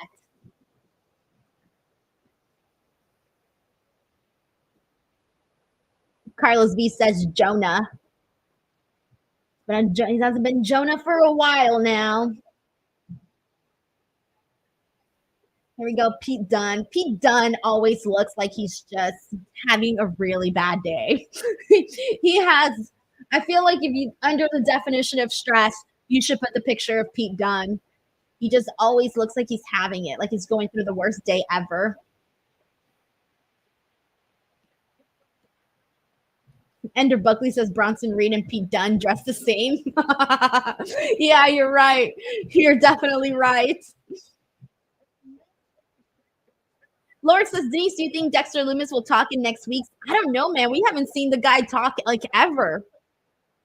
He might just come out and just stare. They might just zoom into his face and have like a shot of his face, like zooming in, staring at you until you get uncomfortable and change the channel or turn around. You're like, can't look. Tell me when it's over. We'll see.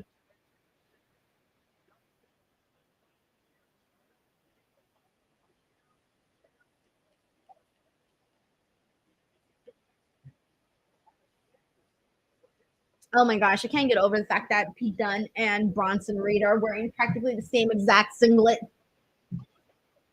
Oh, already? Sheamus. He really came out of nowhere there. Is this match even going to happen now? Ooh, are they going to do a... What's the situation here? Are they doing a triple threat or something for SummerSlam? At this point, that's what it's almost feeling like it needs to be, a triple threat at SummerSlam. I would so be here for that. Damn, he just like snapped his arms back. He was like, your arms go here.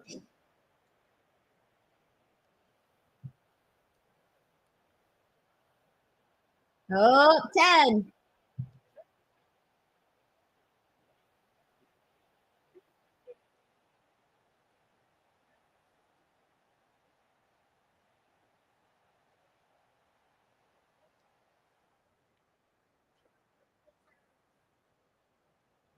Oh, he missed. Now, what about Bronson? Not done there. Oh. Yep, this definitely needs to be a triple threat, guys. This seems to be a triple threat. I'm kind of bummed, though. I was looking forward to watching Bronson versus Pete Dunne. I did want to see that. All right, more of the Judgment Day.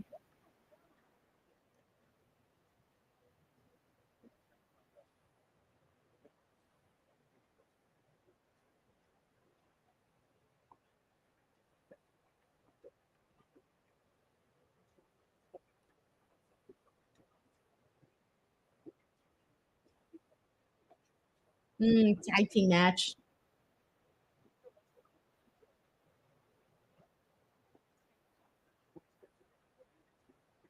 Oh, shit. Then Balor versus Gunther next week? Wow, look at Rhea still protecting Jey Uso. Oh. Ooh, he's in trouble. Damn, she yanked him by the arm like a child. Oh my gosh. All right, we got a super chat here from Corey MacArthur. Thank you so much to Corey, who says, glad to be rocking with you in the DW Crow. DW. Oh my gosh, I can't speak anymore. DWO crew for 13 months. Mark Henry A&E was great. We'll call and talk with you guys on Busted Open, my Saturday fix. Hell freaking yes, man. Hell freaking yes. I'm so glad you watched Mark's A&E documentary. It really was cool just to see like everything that he's accomplished, man. Like from going to the Olympics, doing that, plus then like going back and proving people wrong and finding his way in WWE, all of that stuff, man. Like it was very, very inspiring to see. And also the fact that he's given back to people. Like you don't often see people give back. And he's doing it, and you can tell he's doing it with joy. And that's really cool to see, man. But yeah, I've had the best time doing the show on Saturdays, and I'm used to waking up at Saturdays now super early.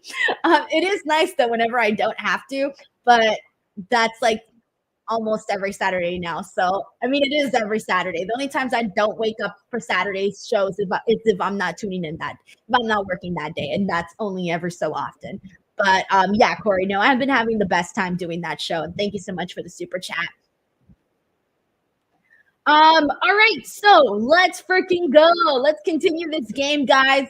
We got Crazy Cool D says Jay is under protection. Yeah, for real. All right, let's see what we got here. Also, I agree with this from Sven Big, who says Mark Henry's a solid human. No, he really is. All right, here we go. Let's continue this game. Who is this?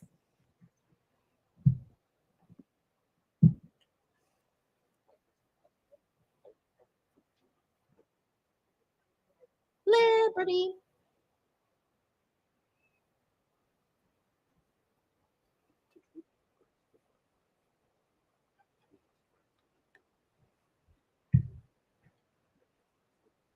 All right, and I'm seeing people with the answer already. And yes, the answer that I was looking for was Dragon Lee. We got Carlos V here, Jay, Chris Robinson, Shelton, Dr. J. Merritt, Aaron Kane, Florice Johnson, YT, Daniel, Andrea, Tiger Claw, Raphael Smith, Patricia, Kaylown, Ebony, Sean here, Taylor, Brandon, Dominic, Sean Swaby. Good job, guys. All right, let's keep it going. Here is the next one. Who is this?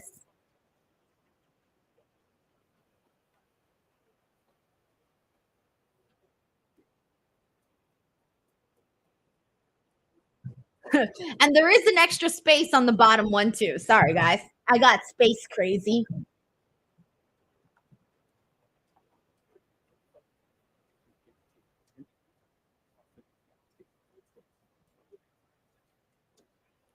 All right, but I guess that's not bad at all because everybody got it. Everybody got it. And the answer we were looking for was Grayson Waller, the Aussie icon. And let's see what we got here. It's Carlos V, Dan Jackson, Larice Johnson, the Moneymaker Chris. We got Dr. J. Merritt, Taylor, Dominic, Patricia, Raphael, Aaron, the Brenda Boxer, Brandon, Sven Big, YT, Rally, Andrea, SQ Cloud, Chris, Daniel, Brandon, and Cadillac Carson says, man, I'm so bad at these Grayson Waller because I cheated.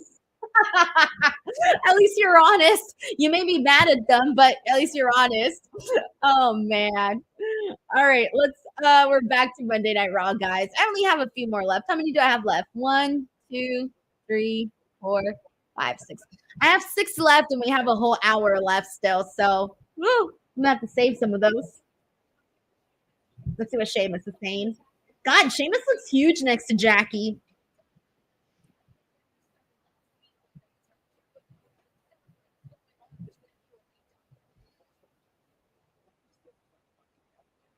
He's the back of me hand.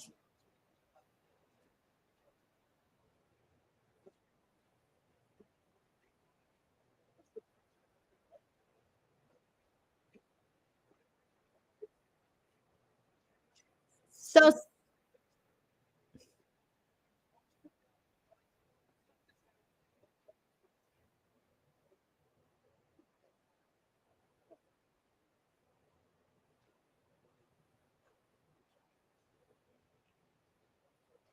wait, so is he just challenging Pete Dunne? Anyway, so since I've been going back and watching these Summerslams, oh yeah, we're finally going Rhea. Oh my gosh, Rhea. She's just dragging out Dominic. He's being pushed out there. She's literally like a mom yelling at a kid who doesn't want to go to school. It's like, you better get your ass in there. You better not be late. That's literally what Rhea's doing. She's shoving him like a kid who doesn't want to go to school. Alvin White Jr. says Rhea treating Dom like a child. Yeah, for real. It's too funny.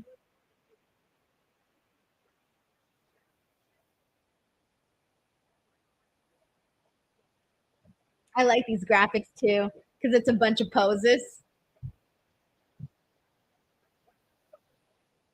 Hey, these graphics are pretty cool. It looks like each of them have 4 poses.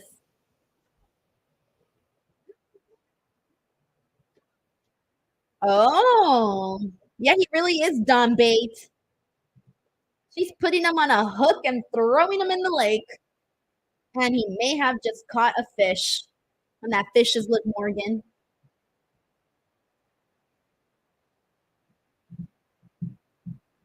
Oh, I don't think she's coming out. Or if she does, she's coming from behind. She's taking too long already. See, where's her voice coming from? Up, yep, there she is. I knew she wasn't going to come out, like confront Rhea.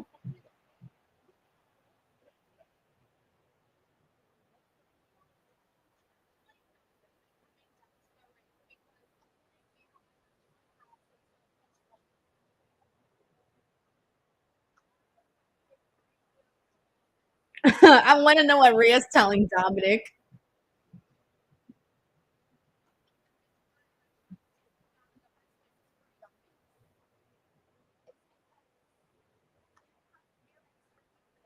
Oh, God. Oh, God. Look at Rhea's face. Ooh. Oh, Rhea about to snap him like a twig.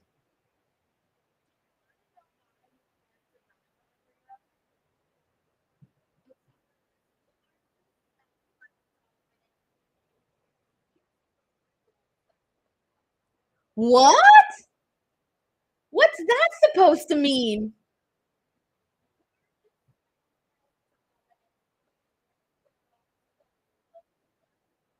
Oh. Oh, wow. So not only now she's calling Rhea ugly.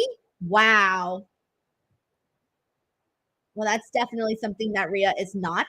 Rhea is stunning. Dominic, do not hold her back. You let her go. You let her go. Do not hold her back. Look, he was defending Liv.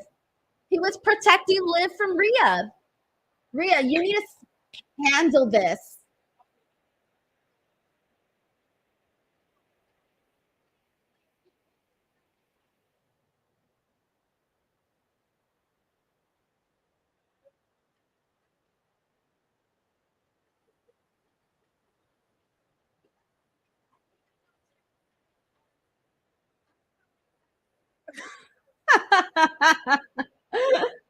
Stop it. This is hilarious.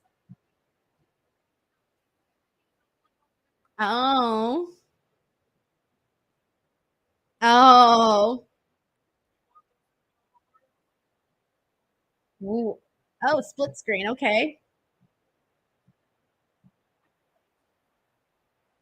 Yeah, right. Rhea, don't fall for it. He doesn't hate her. She's pretending to cry. What? He called her a pendeja?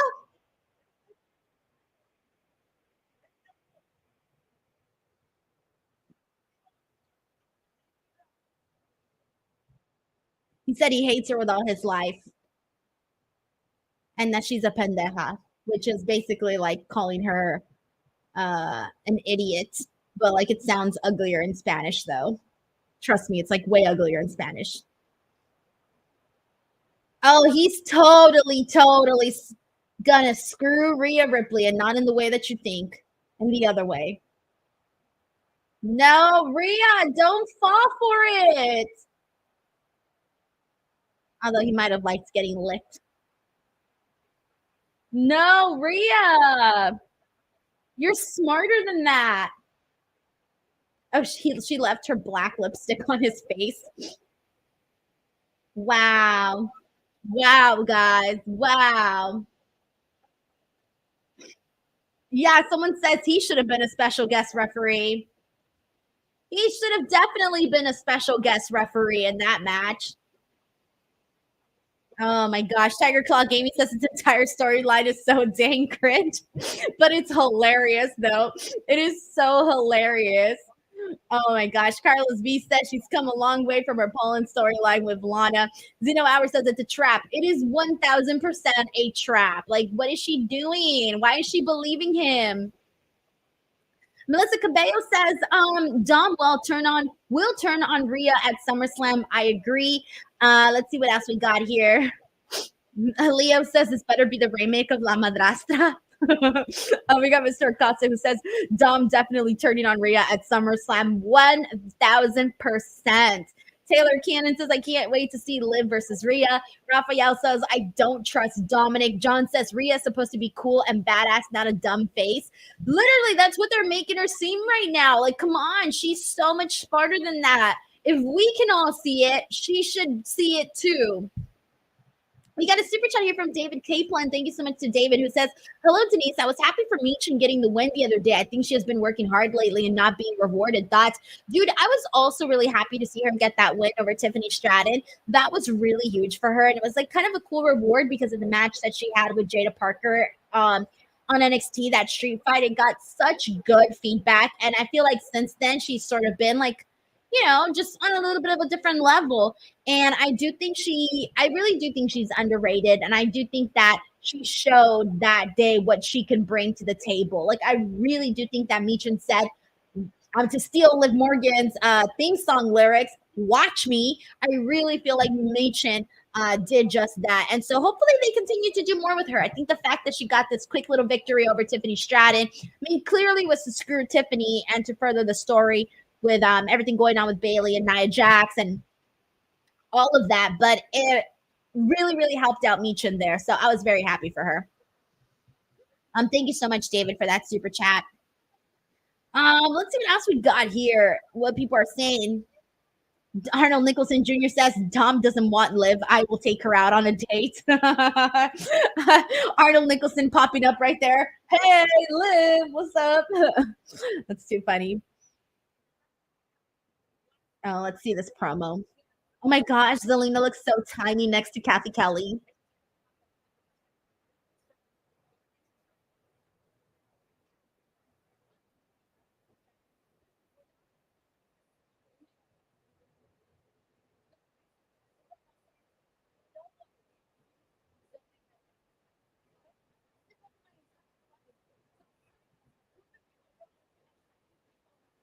Oh, is she gonna wrestle with her arm all messed up?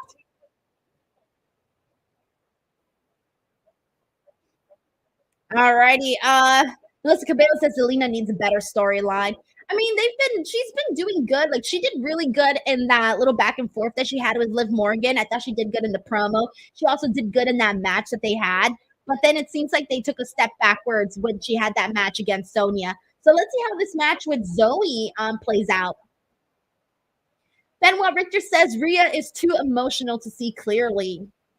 Yep, probably right now she is. I mean, she's going out there with her arm in a sling, and why do I have, sorry guys, I have the hiccups. That's not something you want to see, is her going out there with her arm in a sling. Thank you so much, Benoit. So let's see what else we got here. Some Marcus here says she's going to use that flip flop. I love that she comes out with the flip flop.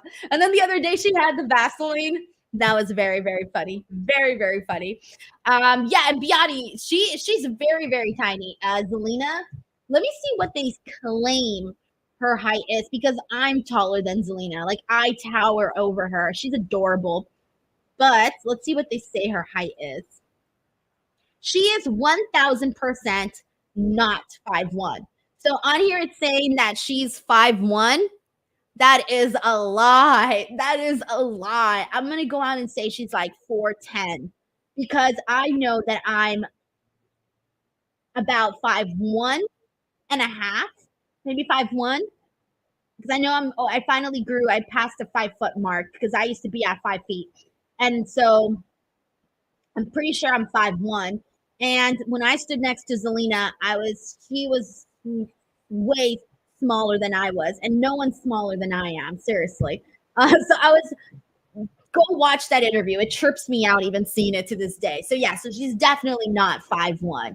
And Kathy is way taller than me too. So so yeah, so I would also look very tiny next to Kathy. But let's see what else we got here. Oh yeah, let's continue doing our game. Let's go. Also, just a heads up before I continue. Oh wait, actually, sorry guys, I'm all over the place. My bad. Huh. I had a Blue Chew ad here. Let's see. If you're stuck between Liv and Rhea Ripley and can't make any decisions, nope, that's not good. Let's start all over. Oh, you know what? Let's steal the one from earlier. If you want to be as hard as a ring apron, get Blue Chew promo code Denise. Are you jobbing out in bed? Do you have dreams of main eventing in the sack? Well, have no fear. Blue Chew is here to help you become the champ. Soon you'll make your babyface comeback and get the finish. Blue Chew is the place to go for chewable versions of sildenafil, tadalafil, vardenafil. These ingredients help men achieve stronger, harder, and longer lasting erections for sexual activity. Woo! The chewable tablets help fight off all forms of ED, which can include performance anxiety and maintaining an erection long enough for sex. A Blue Chew subscription includes a free online consultation, 24/7 medical support, a prescription for chewable sildenafil, tadalafil, vardenafil, if approved,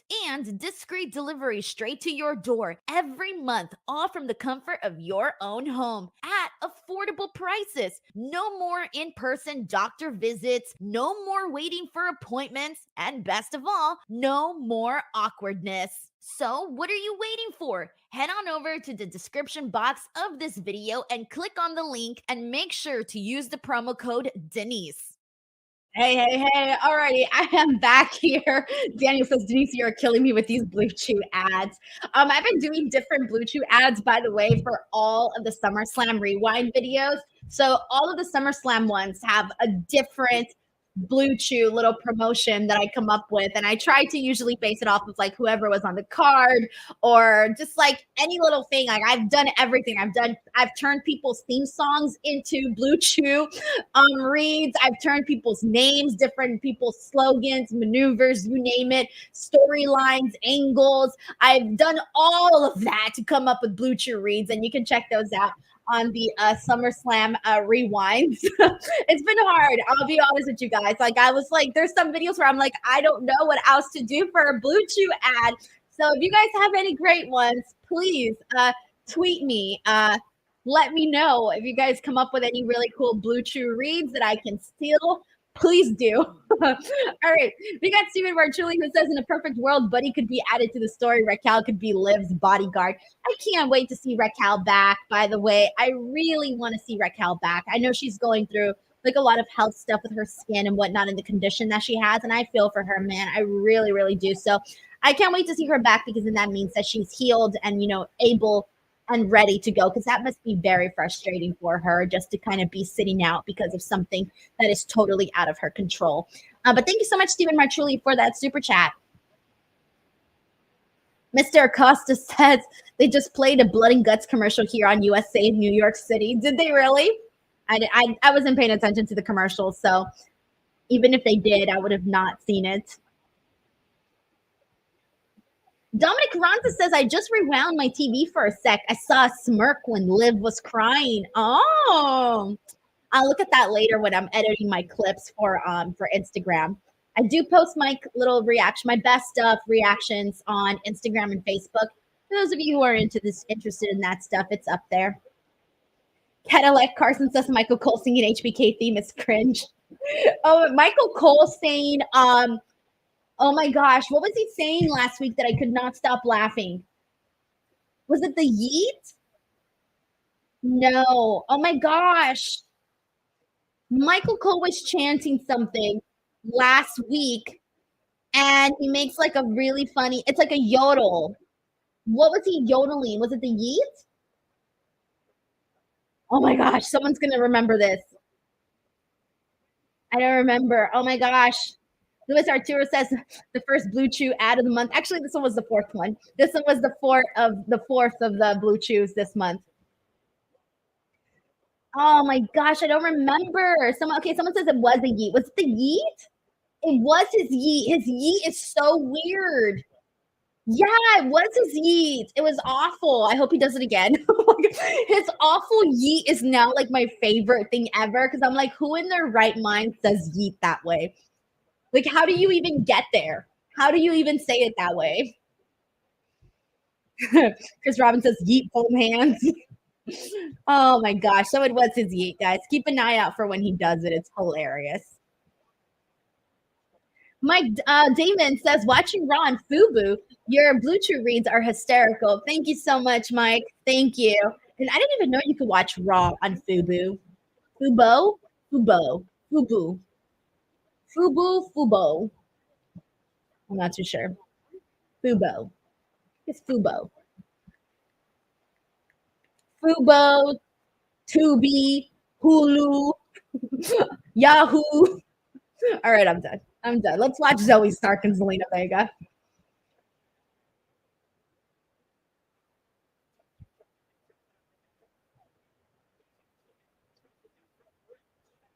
She's literally wrestling this match with one arm.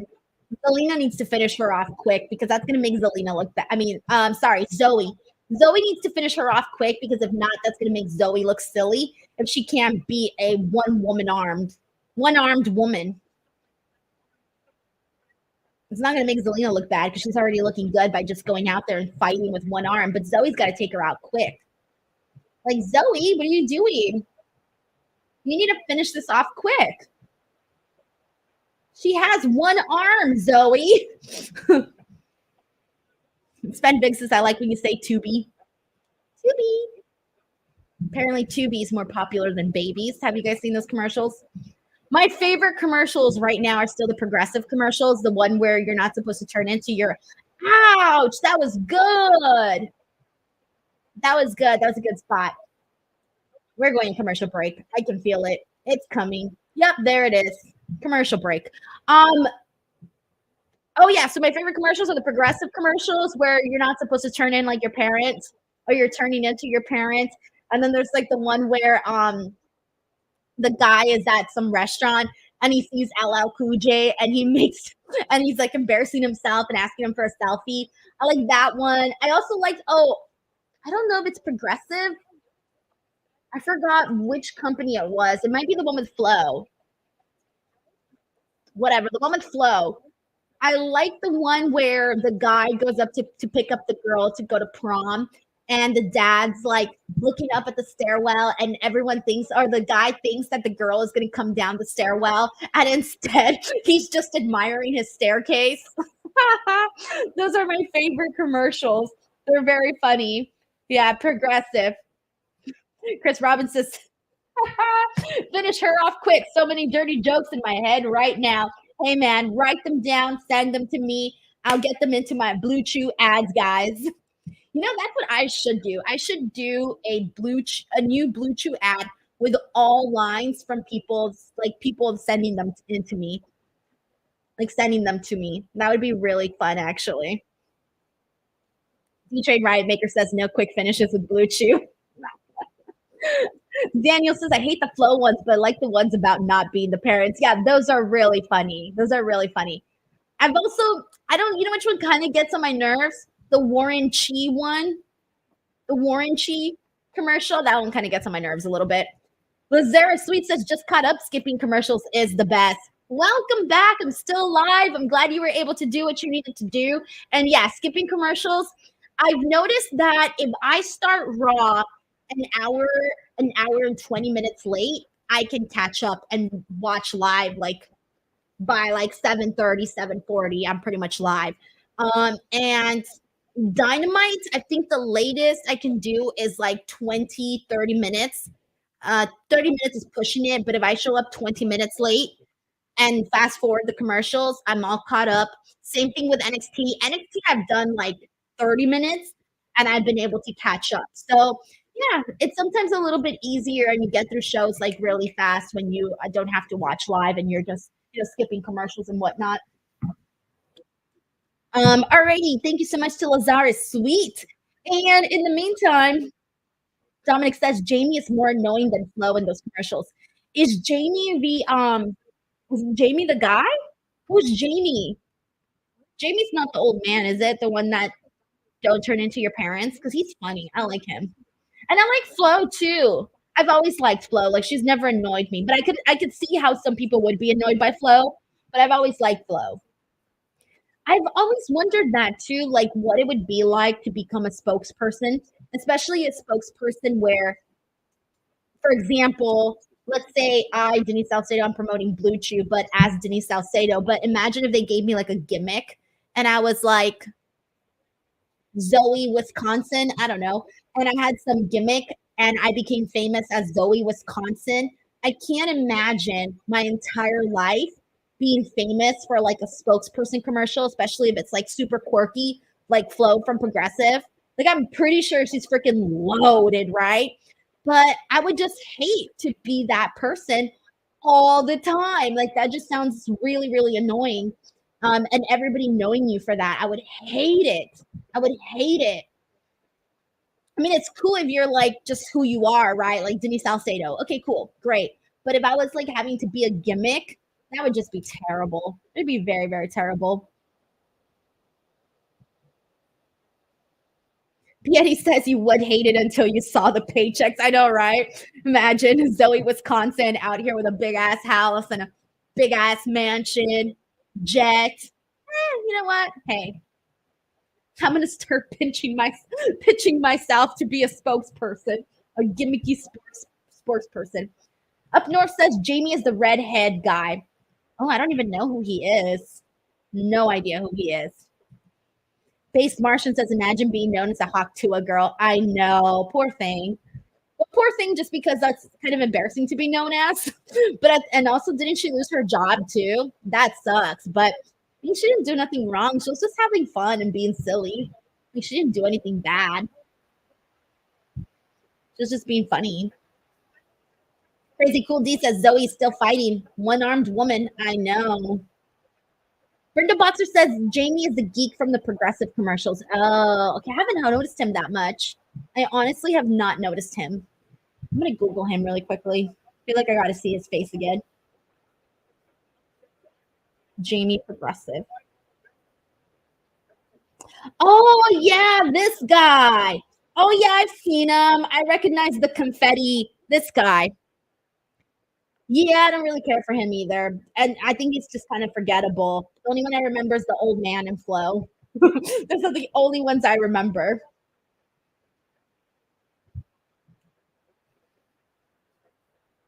But it's like people, but for example, like the Hawk Tua girl, people always get famous like that, right? And it lasts. It's like the whole thing, like 15 minutes of fame. Because I remember the one girl from, and I don't even remember what her name was, but do you guys remember the girl that got famous because at some award show, it was a water brand. She was a brand ambassador for a water brand, and she was just behind all the pictures of the celebrities, and she looked really great. And she got famous for that. And I forget what her name was, but I think it was a water brand or an alcohol brand or something that she was promoting. And I remember she got really famous for like a while there. And then that's it. No one talks about her anymore. Oh shit, Zelina's winning this? Zelina won? Zoey, girl, you just lost to a girl with one arm?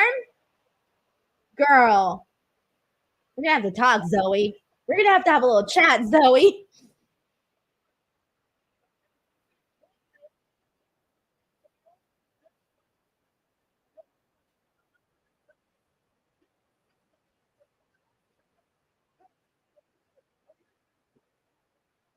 Who knows? Maybe the hashtag's working, guys.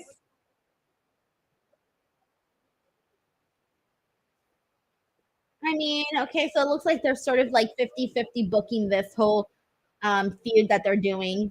But yeah, the fact that she lost with taking the shot by the cast, I mean, that definitely makes it a little better. But I mean, she cheated, but hey, they gave that to her, so yeah, it's fair game. She had one arm, so she used what she could. No one remembers that girl's name. See, nobody remembers her. Nobody brought her up. Nobody knows her name. That one girl I'm talking about. I wonder if Google knows. Girl who got famous um at award show.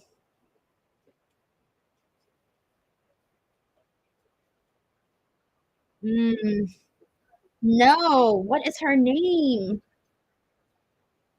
Okay, let me see what Drew McIntyre is saying.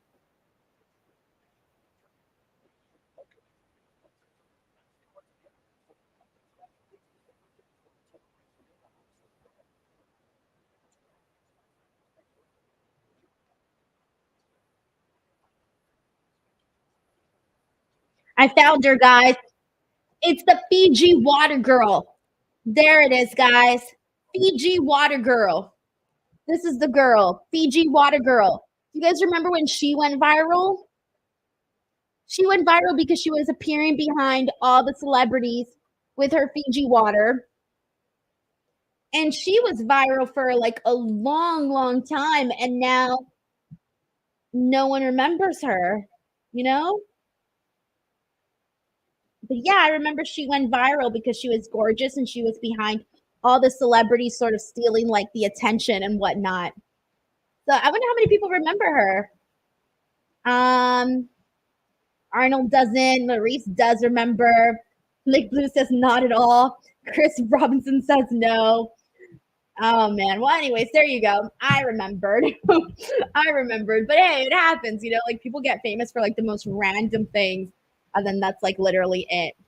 All right, guys. Since we are on a commercial break, let's go ahead and resume our game. I only got a few more, so let's do this. Hopefully, did the spaces right. Let me look at this.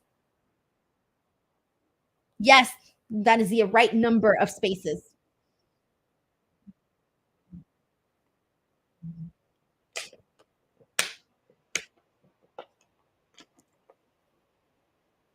I can't wait for the Olympics to come to Los Angeles. I think it's 2028.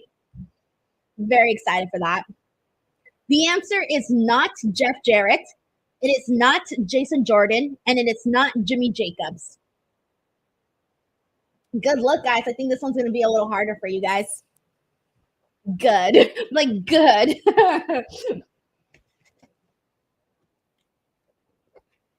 Yeah, he says all double J's are Jeff Jarrett. Oh, someone got it. Yes, Robert McManus. The answer was Jakara Jackson. Shout out to all the people that watch NXT. Y'all won this one. Finally, it benefited you guys to watch NXT here. Dominic Carranza says I was about to say Jimmy Johnson. I know who Jimmy Johnson is, guys, because I have family who are big racing fans, and they would always talk to me about how great Jimmy Johnson was. So that was several years ago, though. Anyways, here we go. Next one. Oh man, this one has an extra. This one has an extra space in the last name. So take away the last space. Consider the last space an exclamation point. Like, consider it an exclamation point.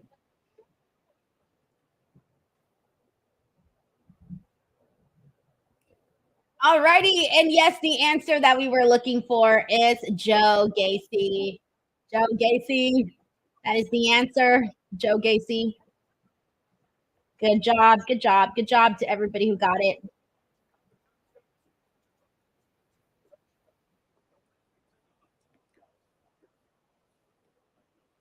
Alrighty, and here's the next one.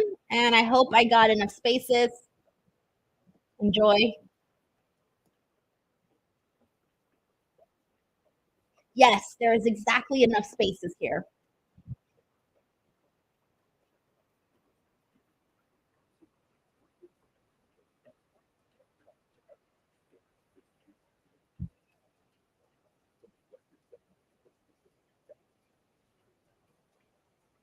Sandra Cole says, please do a Dynamite watch along. Yeah, that would be fun. I think I will consider doing that. I've done it like for a few for like the pay-per-views and stuff, but maybe I will do some Dynamite ones.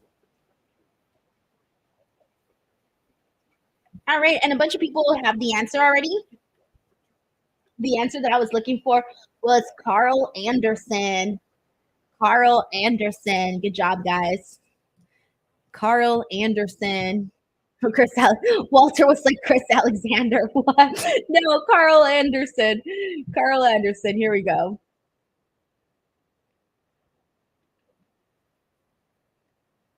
All right, good job. All right, we have time for one more. Let me do one more. Here we go. Who is this?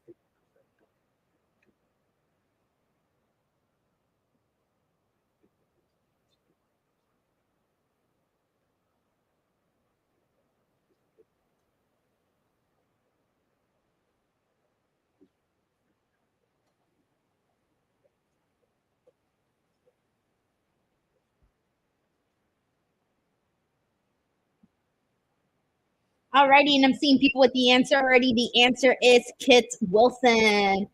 We got it. People got it. People got it. Kit Wilson. Kit Wilson. Kit Wilson. Kit Wilson. Sven Big says it's harder than Blue Chew. Kit Wilson. Kit Wilson. Kit Wilson. All right. Here we go. I'll save the rest for later. There's only 2 more left, so yeah, I only have 2 more left, so we'll do those for the next commercial break, so I can save something for the commercial break. Lab Glass says happy year of the DWO. Let's effing go. Thank you so much, Lab Glass.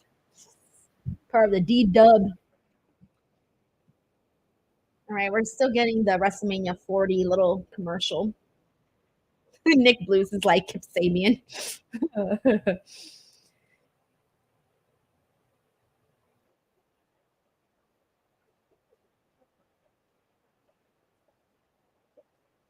Oh, that's kind of cool. Show us your best designs for the Ultimate SummerSlam t-shirt, SummerSlam shirt contest to enter. Guys, you should definitely do that, especially if any of you have a graphic design experience. This could be a really cool opportunity for you. That's fun. If I knew how to design anything, I would have probably submitted my idea.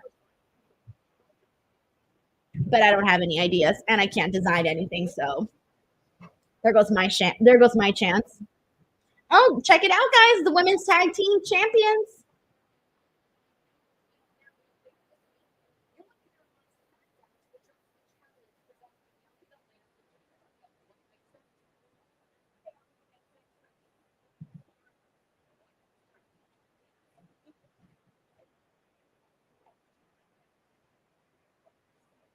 I can't hear this promo. I didn't hear any of that.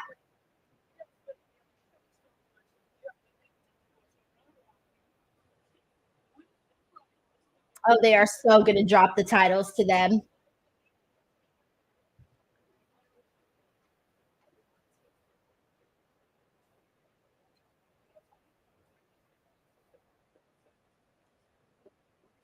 And Durrett says Isla's low key very hot.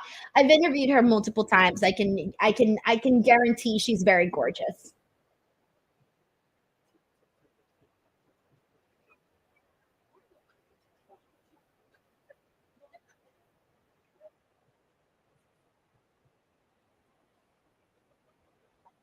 Bye. Alrighty, we are continuing. Let's see what's next on Raw.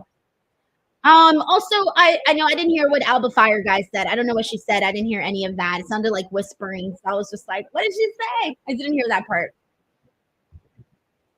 Sven Big says Scottish Saxon Anna lisp hot. That's so funny. I can't, you guys. Melissa Cabello says we all need better hearing. I know that's true. Okay, we're getting a Gunther play little vignette. Also, guys, I will be back next Monday also for my last Raw watch along heading into SummerSlam. And then I guess I will let you guys know when I'm going to continue doing Raw watch-alongs. I tend to do them like right before big pay-per-views, like leading up to big pay-per-views. So I will keep you guys posted. And I listen to everybody because a lot of people hit me up. Basically what happened last time was people were messaging me saying they wanted more Raw watch-alongs. So that's why I brought them back. So depending on the demand, then we'll see when I come back. Because I like to give people breaks from me. How sad. That's actually really sad. I don't know why I said that. It's very, very sad. Oh, I like to give people breaks from me. Oh, wait. Oh, no, I think I threw something away that I did not want to throw away. Oh, wait. Yes, I did want to throw this away. Sorry. I thought I deleted a wrong email. Seth Spider 2 says, can you do a watch along for Blood and Guts? That is happening tomorrow, right? I'll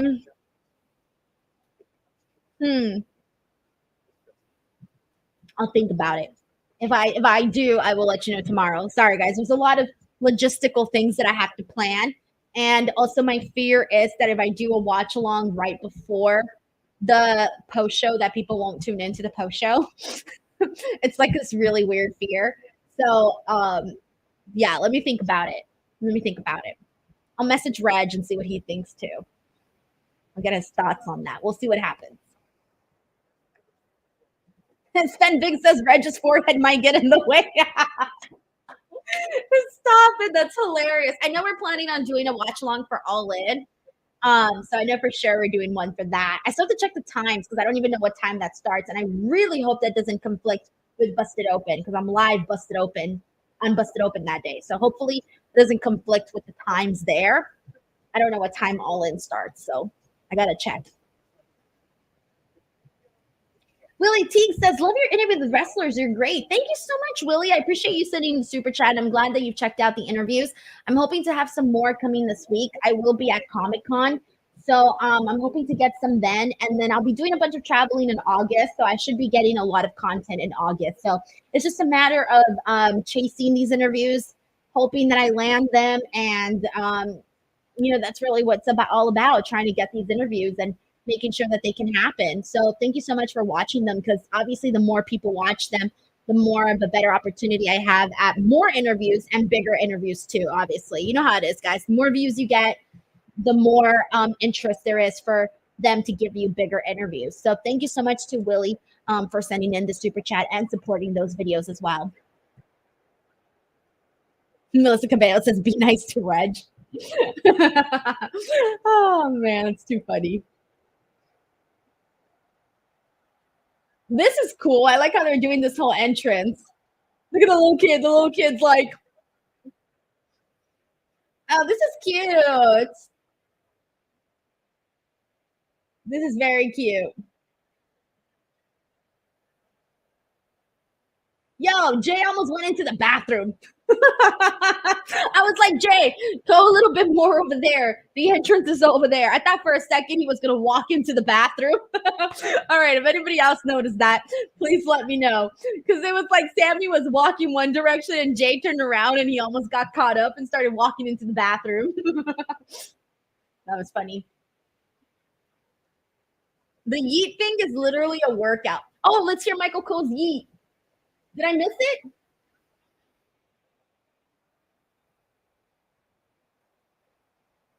I hope I didn't miss Cole's yeet.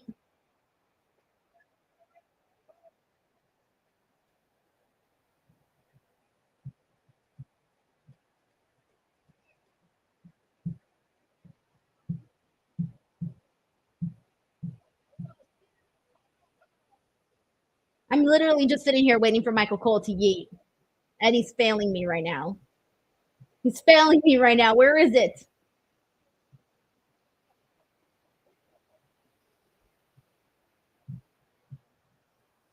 Melissa Cabello says, hey, when you have to go, you have to go. Oh my gosh. Brandon sends in a super chat. Thank you so much to Brandon who says, wait, breaks from you? Nah, your content is awesome, including your watch along. See my favorite YouTuber. And you talking live, it makes my night. Hell yeah, man. I appreciate that. I really, really do. Because I'm always afraid that people are going to be like, oh, she posts too much. Peace. So thank you so much. I really am thankful for that. Thank you. Yeah, I didn't hear his yeet, guys. Boo. Maybe Michael Cole is self-conscious of his yeet, so now he yeets really fast so that none of us hear it. Maybe he didn't like people making fun of his yeet. But for real, though, it's a workout, man. For anybody who was doing the arm thing the entire time. All right, so we are at a commercial break, and when we return, it'll be time for the main event, Jey Uso and Sami Zayn for the Intercontinental Championship, so that will be fun. Let's see what they're promoting for SmackDown.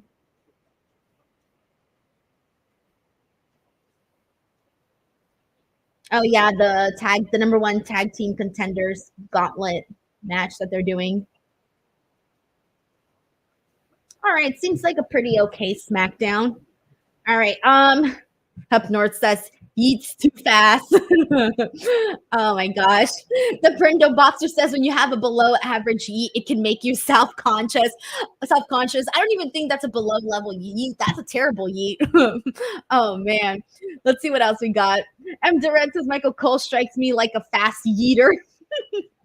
Nick Blue says Jay's entrance gets me hyped all the time. Yeah, because it's cool because it has like all of the energy from the fans, so it just makes it more enjoyable. I really, really do like that. All right. And let's go ahead and finish off these freaking games that I have. So let's go. I only have 2 more, so let's just do them. Whose name is this? Chris Robinson says it's like doing the Bushwhackers walk. I used to love seeing their entrance. So much fun. So much fun. Zeno Hour says Drew McIntyre just tweeted Spotlight Junkie Seth Rollins stay out of a hot feud challenge. That's pretty good. That's pretty effing good. Alrighty, and I'm seeing the answer come in here. The answer we were looking for, someone who we were seeing just a couple of minutes ago on the show, is Liv Morgan is the answer we were looking for. Hey, Louise. All right, and here we go. Last one, guys. This is the last one. Who is this?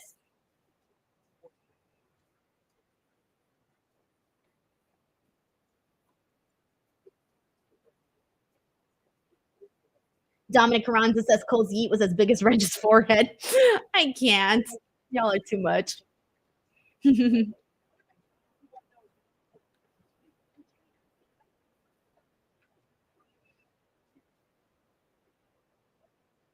Alrighty, and a lot of people are getting the answer already. The answer we were looking for is Montez Ford. Dominic Carranza says Montez forehead. Jimmy Reyes. We got Robert McManus, Walter Johnson, Van Housen Van Live. What is up? We got Aaron Cave. We got Taylor Cannon, Arnold, Raphael. Sven Big says mother of a what? Jay, we got Andrea Price, Zeno Hour, Fernando, the Brindle Boxer, Dan, Brandon, Louise, Larice. Oh, that rhymed. Okay. And Nick Blue says bonus for Mr. Fuji. All right, guys. There you go. That was the last one. That's all I've got. That's all I've got, guys. Next time I need to do better and plan ahead. This is what happens when you plan 30 minutes before before a freaking watch along. But guys, I'm telling you, the freaking SummerSlams, they're taking over my freaking life. That's what I was doing before this. I was literally watching SummerSlam 2017 because that video is going up on Thursday. And these SummerSlams are longer now. I mean, all of the ones before were like 2 hours and 40 minutes, 2 hours and 50 minutes. No, bro, I'm in the 4-hour ones now. And I'm thinking to myself, damn, like I was watching like in this amount of time, I could watch 2 SummerSlams. And now I'm watching one whole summer. So now it's taking longer to get through the SummerSlams. And so that's not helpful at all. Like it's kind of ruining my schedule. We got Van Housen Van Life, who's been a DWO member for 4 months, says, work made me late, but got here for the main event. Dude, you got to work, right? That's how it is. You got to work. That's first things first is work, then enjoyment. But thank you so much for making it in here. I appreciate you. hopping on. Thank you very much. All right, so next Monday, Raw will be on Sci-Fi. Oh, shit. The Raw before SummerSlam is going to be on Sci-Fi? Oh, that's a bummer.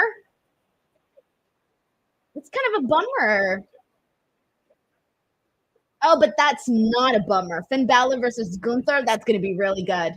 That's going to be really good.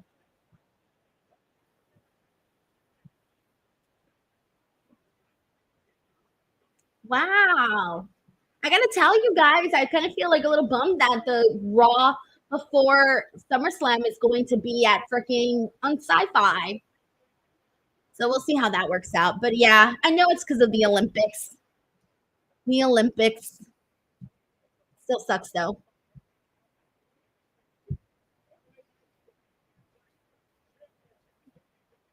Joseph Boza says, me too, Denise. Would that hurt the ratings? It usually does. Usually when they change like channels for whatever reason, that just always happens. Like people just, I don't know. Who knows? I mean, it is the go home show for Raw for SummerSlam. So who knows? I look at these graphics. These graphics are really cool, man. I'm trying to count the poses. 2, 3. See, it is 4 poses. Each guy gets 4 poses, and then it starts again in a loop. They're kind of funny. These little graphics are mesmerizing. I like to study the little poses and see if I can, I don't know. They're fun to watch. Look, up, down, mad face. Sure. I'm Braun Breaker. See, that's kind of fun. If you memorize them, you can kind of do the poses yourself as they play through. I love these graphics. That's so funny. Van Helsing Van Life says, what? Rollins is going to be the ref? Yeah, they announced it earlier today. I know.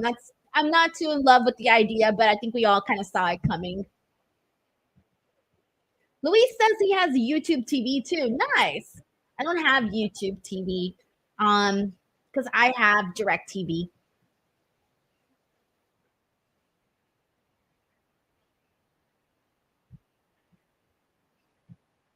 All righty.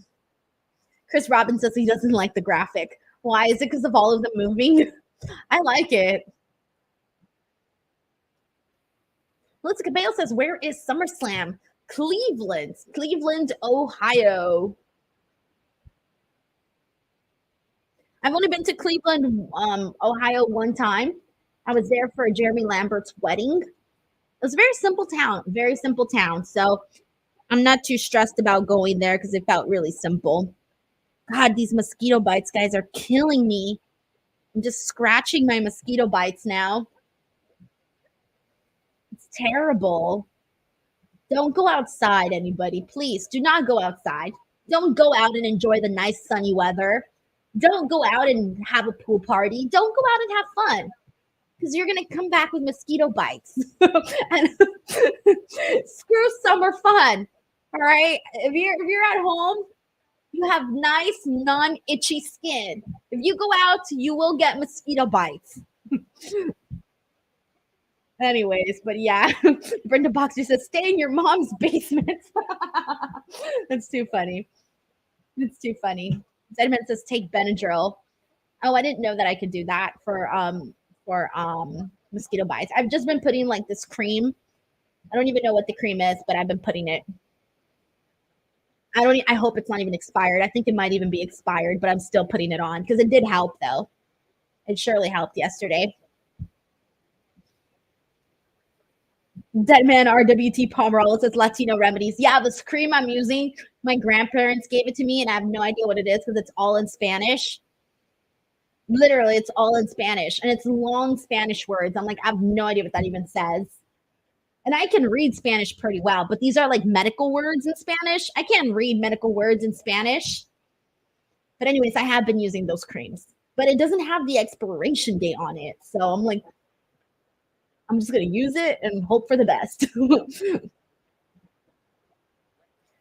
Dr. J. Merritt brings up a good point, says lots of black and white gear tonight. Yeah. Sonya also had her black and white gear.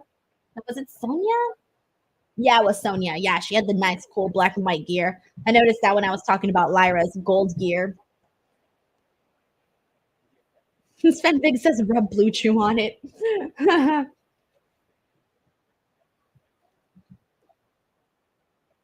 Chris Robinson, Mosquito had fun with Denise. Yeah, for reals.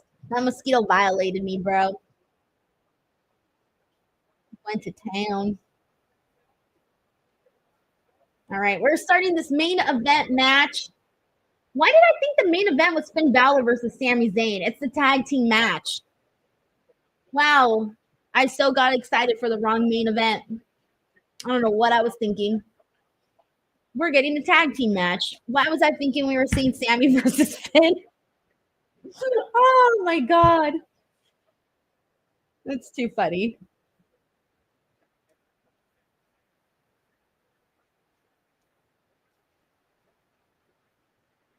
Next 2 weeks, sci-fi, raw. The dead man Pomerol says medications in Spanish don't ever seem to have an expiration date. Right? That's what I'm saying. That's literally what I'm saying. I'm just looking at it and I go, okay, well, I'm going to put it on. And as long as nothing weird happens, I think I'll be okay. Dominic Ronza says maybe the mosquito was related to Dom, thought you were either Liv or Rhea. Oh, God.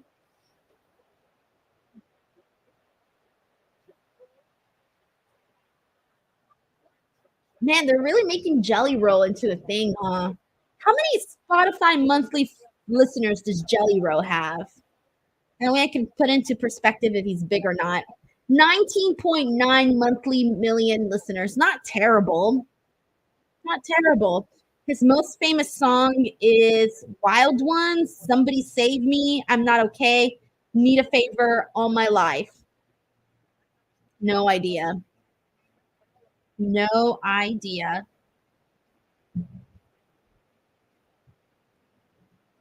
Sven Big says Jelly Roll is pretty huge. I literally only heard of him because of WWE, and that's like the only time I ever hear of him is through WWE. So I'm either in a bubble or I just don't listen to whatever Jelly Roll music is. I don't know what songs Jelly Roll does. Is he country? Is he rock? What is he? What is Jelly Roll? Let me Google. He's an American rapper and singer. Okay. Why did I think he was country? I thought he was a country singer. Bro, I literally thought he was a country singer. Wow. That's too funny.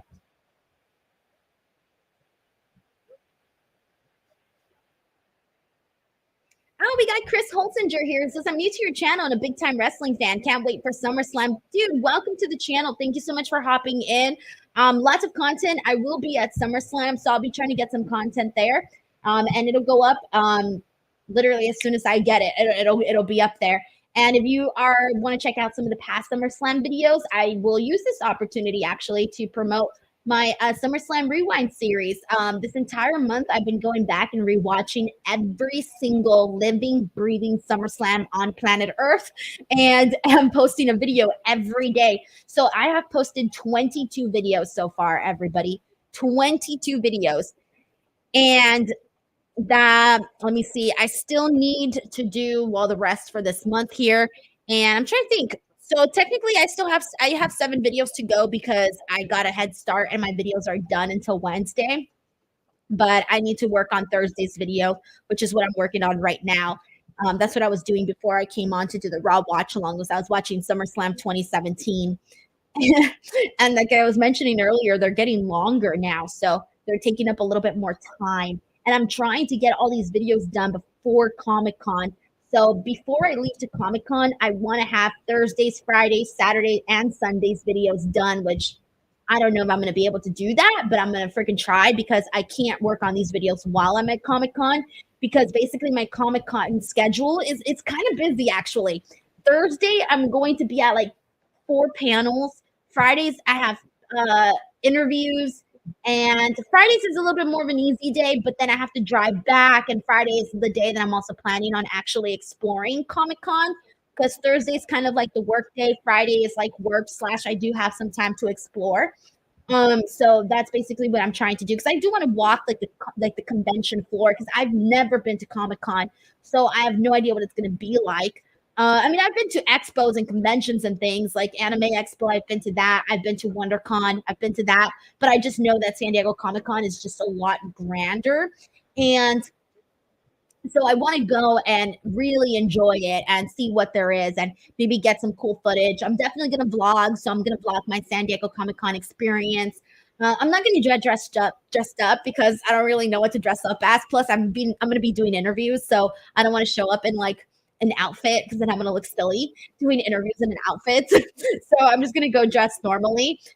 Plus, also, I'm not like a big fan of like superhero stuff. I'm primarily there to work and get wrestling content. So we'll see what happens.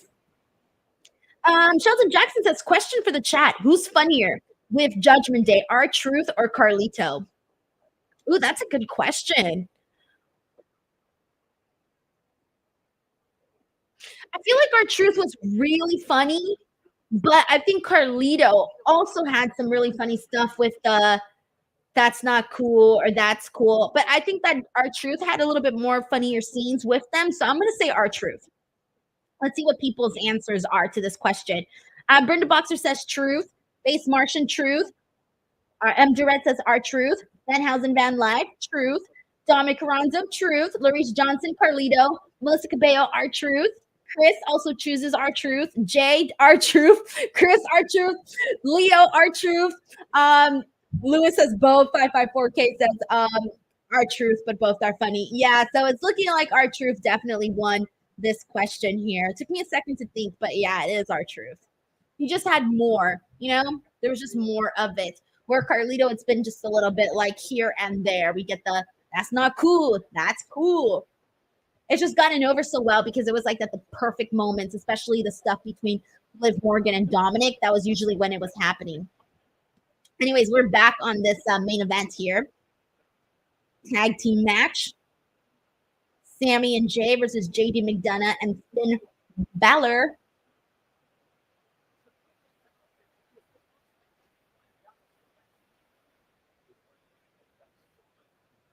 Matt James says, I think Truth was funnier, but Carlito has had the best one-liners. Right, because they were quick. And again, in sort of perfect situations, right?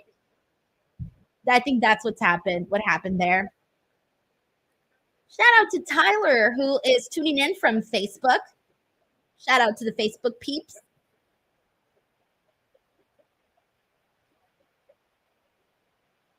All right, Finn just got in there.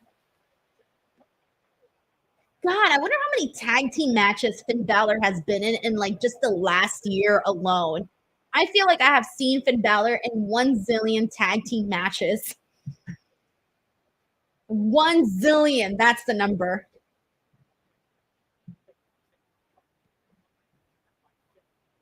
Melissa Cabello says, Denise, are you going to All In? You can reunite with Wrestle Talk. I would love to go to All In. However, I'm not going this year because it was just too expensive and there wasn't enough content opportunities to make my money back. And so for that reason, it just wasn't like a financial win for me. And so that's why I'm not going back to All In this year. So that's pretty much how I base whether or not I go certain places is if I can make my money back on YouTube, then I go again. But if not, then, just have to like that's what happens when you like fund your own channel. When you pay for everything yourself, you have to make sure that you get content and that content does good numbers and helps you make your money back. If not, it's kind of just like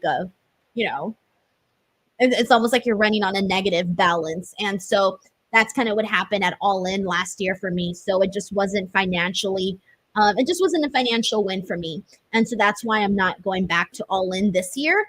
Yeah, and who knows, maybe I'll go back again in the future, but yeah, I definitely have to be able to recoup the expenses that I put out there. But it was a great experience, man, and I don't regret it. I had the best freaking time in London and getting to hang out with all the Wrestle Talk guys. They're so freaking nice. I will be at SummerSlam, Chris. I will be in Cleveland for SummerSlam for sure. I will be there. and I think I'm staying the whole weekend. I was gonna leave Friday night, but I decided to stay for the entire show and everything. I will be at All Out though. I haven't booked my trip for that. I probably should, but I haven't done anything yet. But I am planning on being at All Out unless something changes because I haven't booked anything. We'll see, but I am planning on being there. But I hope that I'm not sure if they're doing the convention this year because I know they had a convention last year. And that really helped because I was able to get interviews there. And so that kind of helped me, get some of my money back. But we'll see. I don't think they've announced anything for like a convention for that week. So that might kind of hurt my reasons for going to All Out. But yeah, last year I did both All In and All Out. So it was very, very busy. But it did good though. Like the All Out content last year did really good because I was able again to go to that convention. And damn, who did I talk to? I talked to Scott Steiner. I talked to Eli Hotel Vikingo. Who else did I talk to? Talked to a couple of people. And so that kind of made the trip worth it, was going to that convention. Danhausen, yeah, it was Starcast, wasn't it? I always get confused. All these conventions confuse me. But yeah, I haven't heard anything either this year, so I don't know.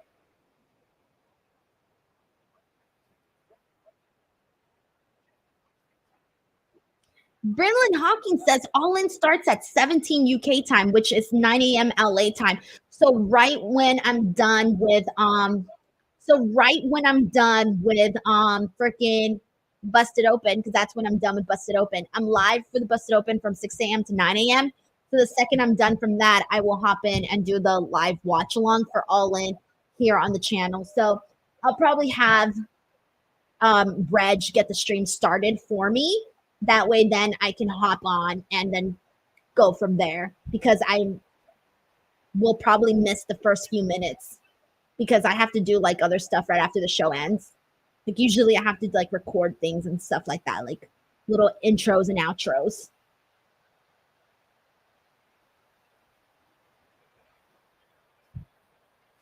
John Bay says you need to move to the East Coast. I can't. I love it here. I love it here. Oof. That was good. That was good. Melissa Cabell says, will you live stream for All In? Yes, I will be doing a watch along for All In. Yep. And Reg said he's joining me for that. So we should probably be doing like an early breakfast one. That should be fun. An early breakfast. We're going to be the breakfast club. Literally. M. Durant says, Denise isn't built for these New York streets. Bro, I'm from Los Angeles. Have you seen what we deal with out here? Have you seen what we deal with out here? Literally. The craziest things. Although we don't have rats like New York, though. I will say that much. Like I don't think I've ever even really seen a rat out here. And I've seen most of the rats in my life I've seen when I was in New York. That I can't handle. I do not love seeing rats. Do not enjoy that whatsoever.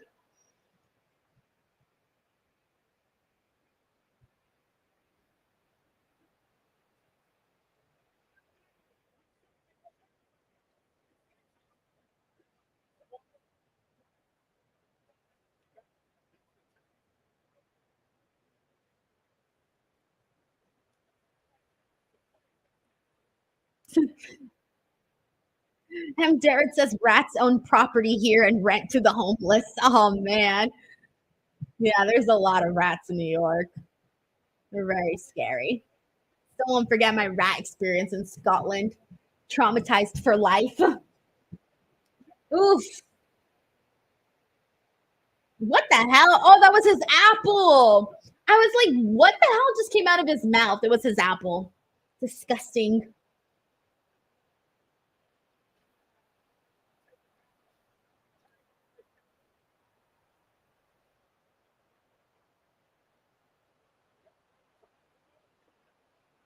Coup de grace. Oh, that was a nice moonsault.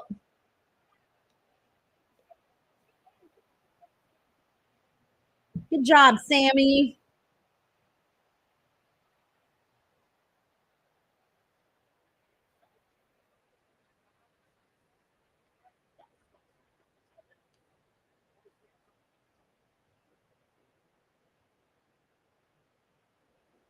Before Raw ends, guys, friendly reminder that I will be live next week too for the Raw Watch Along. It's my last Raw Watch Along until who knows when. So make sure you guys come out next week to hang out. And it's going to be the Raw on Sci-Fi, but it's going to be the Go Home Raw into SummerSlam. So for those of you who want to come hang out for that, I will be here.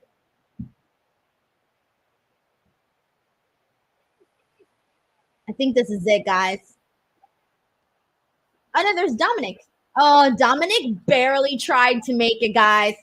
Dominic looked like he could have broken that up on time and chose not to. Did you guys notice that? Like, Dominic had plenty of freaking time to break up that pin and didn't. He did not break it up. Oh, there's Bron. There's Bron. Oh, takes him out. That was funny. Oh,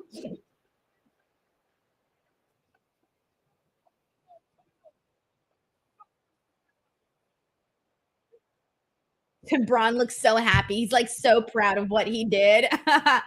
Alrighty, guys. So there you go. That was the Raw watch along for today. I hope you guys had a good time hanging out here and playing these games. Again, I will be back next Monday to hang out with you guys. But in the meantime, I do got plenty of streams coming up. Tomorrow, I will be live to talk about NXT.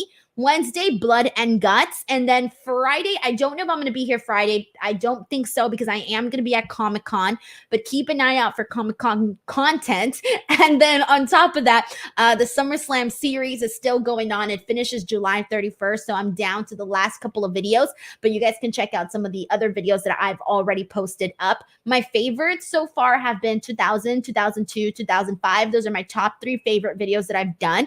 And so check those one out, but there's been a lot of good stuff. I loved what I did for 2011. I'm actually really obsessed with the video that I did for 2017, which is coming out on no, sorry, not 2017, 2016, which is coming out on Wednesday. So the Wednesday one, I'm really looking forward to that one too. So all of them, check them out. Check out whichever SummerSlam you are interested in and let me know what you guys thought of the series. It's a lot of work. So any love and comments and anything like that really goes a long way. Alrighty, everyone, that's it for today. Thank you guys so much for joining me. I'm going to go get ready and then hop on to this Fightful stream. So I'll catch you guys on the next one. Bye, guys.